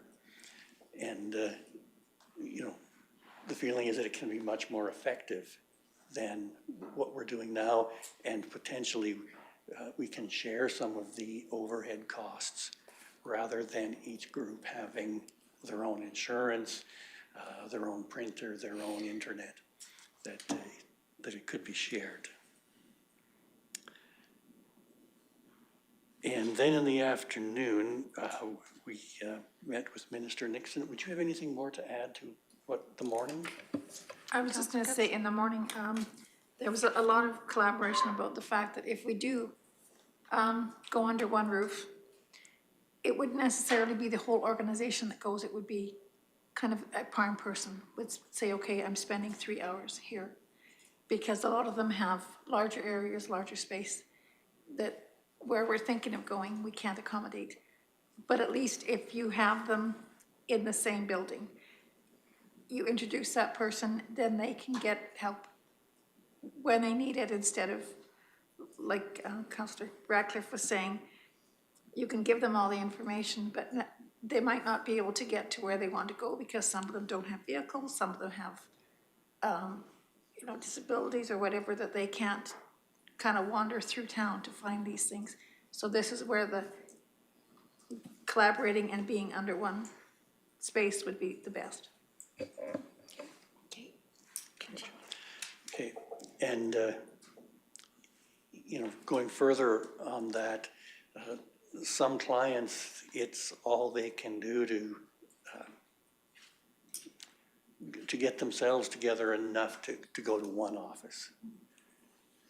And, you know, then sort of throwing them out in the street to find the rest of their way, it just isn't working for a lot of people. One of the things down the road that was also discussed is that if we could put up a building for these services, that, you know, we could have apartments on an upper floor for low rental housing, or, you know, finding money from different sources to come up with a lower cost solution by integrating it into one structure. We could have. We met with Minister Nixon and went over those thoughts and how we might start. He suggested that putting some provincial services into the same building could also be beneficial and a way to cover some of the other costs, so that the organizations providing this kind of help to the people that need it can provide more of a wraparound service, and that there would be fewer people falling through the cracks, and that hopefully we can get more recovery. Like, start dealing with root cause issues on an individual basis, and hopefully get them back into more functioning members of society. So next steps for taking the concept to reality is looking at local capacity and funding, and develop more details of a phased plan, and of course how soon we can get started in improving the effectiveness of these services locally. I felt it was a very positive day. There's a lot more work to be done to capture all those potentials, but I felt it was a very positive day. Would you have some more to add? Councillor Gibson? Yes, actually, when we met with Minister Nixon, we said to him, you know, your provincial building, your old provincial building is kind of sitting there and it's not well used. West Country Family Services is there, and there's, I think, something in the basement, but the rest of the building is empty. So we suggested that we take over his building. And then his mention of bringing the other provincial services over to that was very good, because quite often what happens is they need assistance with getting EI or, you know, some AISH or anything like that. FCSS sends it there or to the provincial building. Provincial building says, oh, you know, FCSS will help you fill those out. So then they get sent back. So this way, they're all there. And so he liked that idea. I think we're trying to bite off, possibly we're trying to bite off more than we can chew right now, because we have a whole bunch of good ideas, but I think we're going to try and start out small and then see if we can get at least the base done, because he said you don't take it all at once, do it in stages. So we're starting to look at the stages that we want to go on for that. But yeah, there was Minister Nixon and two of his deputy ministers, as well as the gal from Sundre that I know. Her name escapes me. Jody? Jody, yeah. Jody. Yeah, she was there as well. So we thought we were very well listened to, so we just hope we can go from there. And it fits so well with looking at housing challenges as well, because that is all part of the issues that need to be solved. So I'm pleased to hear that you're developing a workshop too. That is my report. All right, thank you. I'm happy that you guys had a very productive day. Looks good. Councillor Gibbs? Okay, I attended the land use bylaw, strategic planning. It is a real steep learning curve, but I'm wading through it and doing, I think, all right with it. I attended the Rocky Public Library meeting. And I did not realize this. I thought their organizational meeting was in October. No, theirs is in January. So the board stays the same. So the chair is still Lori Pratt. The vice chair is Mimi Cole, and the secretary is Karen Travis. And then when it comes to committees, Ken, who is the I wish I could pronounce his name. Musker? Musker, thank you. And I have to be on the Finance Committee. And then I'm also on the Policy Committee. So it was really interesting. We went through the Plan of Service. We also went through, sorry, I have to try and turn the page. The library manager, the stats are, the usage is up. They're wanting to do, they have this, have a meeting room, and they want to start doing the stats on the usage of the meeting room that they have there. Then they talked about getting passes for the health professionals to their recreational center. So that will be discussed as well. So it was a very interesting meeting for my first, and to find out how that library works. So, yeah. So our next meeting for that is February 26th.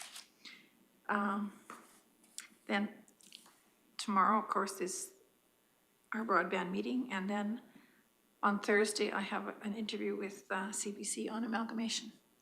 So, hoping that goes well. It absolutely will. So that is it for my report. Thank you. Thank you. Any questions for Councillor Gibson? Okay, see you. Okay, I will try and get through mine quickly. I was on the Unstoppable Community Transformation Zoom meet on the 15th. I missed last week, but I am looking forward to the next community intake in February, and of course recordings are on the website for us to watch, rewatch if we want to. Senior housing, as Councillor Cermak has indicated, we also did the evaluation of our administrator, annual one. We appointed an auditor that, because our books will have to be audited for the end of March to formally give to the government. And of course, we reviewed the new policy format, which I like the new policy format. So, and we went through some just general meeting procedural items on top of the discussion in regards to the, as Councillor Cermak indicated, the employee meal policy. After that, I was on Zoom for the Red Deer River Municipal Users Group. They had their AGM. The role co-chair, Councillor Ireland from Lacombe County, asked me to consider assuming the chair as he is at the end of his term. And so he therefore nominated me, and I was acclaimed as a role co-chair. And so my report next month will be a little bit longer. So anyways, that they meet every second month, and I was very fortunate because I said if I have conflicting meetings and they don't. So anyways, there was only 7 possibilities for that particular chair because the majority of those members are urban. So also being a part of the ASHA nomination committee, we interviewed members at large, 2 members at large that were very qualified candidates, and they both commented on our unique process for interviewing. So I'm going to share. We give usually a set of about 12 questions, and they get to choose 5 which they want to speak to. And then at the end of the interview, we ask them why they chose not to answer the other questions. So it was very interesting on that. So, of course, strategic planning. Yes, the Egg Conference. It's the Egg Service Board's 80th anniversary. They're on a 5-year grant cycle from 2025 to 2029. $11.3 million is awarded to 68 egg service boards in Alberta. They have, the Alberta statistics is 49 million acres is protected, 41,000 farms, 103 kilometers of roadways are weed controlled, 96 stationary and mobile seed cleaning plants were inspected. Of the 2023 stats, they said 3,725 inspections for rats in 6 municipalities, none were confirmed. Of course, the 99 wild boar sightings, and 3,275 pest and insect surveys were completed. There's the upcoming 5 regional conferences, and one will be hosted here at Clearwater County in the next year. And I have to say, Councillor Northcott has talked about it, the precision farming presentation by Dr. John Church. He literally had a drone in his hand and it started, I took the video, and he got up, it went like 3, 4, 2, 1, and it started and literally fit in his hand. It lifted up, it stayed there, and he turned around and walked away, and that drone followed him. So he didn't have no remote controls or anything like that. And he said that little puppy was like $400, but he said it's technology is the costs are plummeting, so that was good. So virtual fencing first started in Norway, and Norway is number 5 in the world for using technology. And so they started that in 2019. That little collar had a 2-way solar panel on it, so that's how it was constantly being charged. And that panel stays charged 92% of the year, of a year-round use. So it's never worried about cold or whatever else. And Councillor Lahi would be more informed when they talked about he did his trial in BC, right? So where and he had, I forget the name of the little stationary for the drone come out, and like it's like a portable antenna, and you could just put this remote drone in a box that would open up and then go sight your cattle for you or find your cattle for you. So yes, and much again much of the other presentations were very well done. I do have the book of resolutions for you, Councillor Meloff, to go through, and you can go through them. That was my first time going to, and I was talking to connecting to ASB members who are members that aren't elected officials, but actually from the north area, especially the northeast area that I've known back in the day, so it was nice to reconnect, and see some familiar faces and meet new ones. The Rocky Senior Housing Workshop, I felt was a good day. We're becoming clearer on our vision and on our direction in that, and as we gather more information and compile it, the next steps will be presented to the councils, hopefully on February 11th and 18th for the town respectively. Also, Councillor Cermak and I went on to the Last West Hall Wild Game Supper and Auction. That meal was fantastic because we ate elk, moose, bison, salmon, wild smoked turkey, curry chicken, and a mystery meat. And we both thought we missed it on the buffet line, but then we found out it was a snack in our plate on our table. Any guesses? Mystery meat. It was squirrel jerky, and it was good. Squirrel jerky. So anyways, you only ate one piece, right? So anyways, and of course, as Councillor Meloff has mentioned, we had the IDP meeting yesterday, and I thought that was well put. And just to follow up, on behalf of administration and council, and I think we want to give our sincere condolences to both the Shipbolt family and also the Jerry Carson family, who he also served in this time, and to be with their families at this time. And that is my council report too. So looking for a motion to accept the verbal council reports as presented. Councillor Northcott, thank you. All those in favor? It's carried. Thank you. Item 8, which is correspondence, it's in regards to the Rocky Mountain House and provincial crime stats. Is there any questions in that regard? And if not, looking for a motion to accept for information. Councillor Ratcliffe, thank you. All those in favor? And that's carried. No notice of motions at this time. And then looking at item 10, which is adjournment, unless go ahead, Councillor. One thing up, we do have an opening in the Rocky Public Library for a member at a county rep. Oh, okay. Will that request come through administration? So has it been advertised for, or should we? And this is for the town library board or the Caroline? The town library board, yeah, it's gonna get confusing, I know. Administration reached out to the library director, and we're just waiting for confirmation as to what they would like to do. Okay, thank you. So if there's nothing further, looking for a motion to adjourn. Okay, thank you, Counselor Northcott. All those in favor? And that motion's carried. Thank you very much.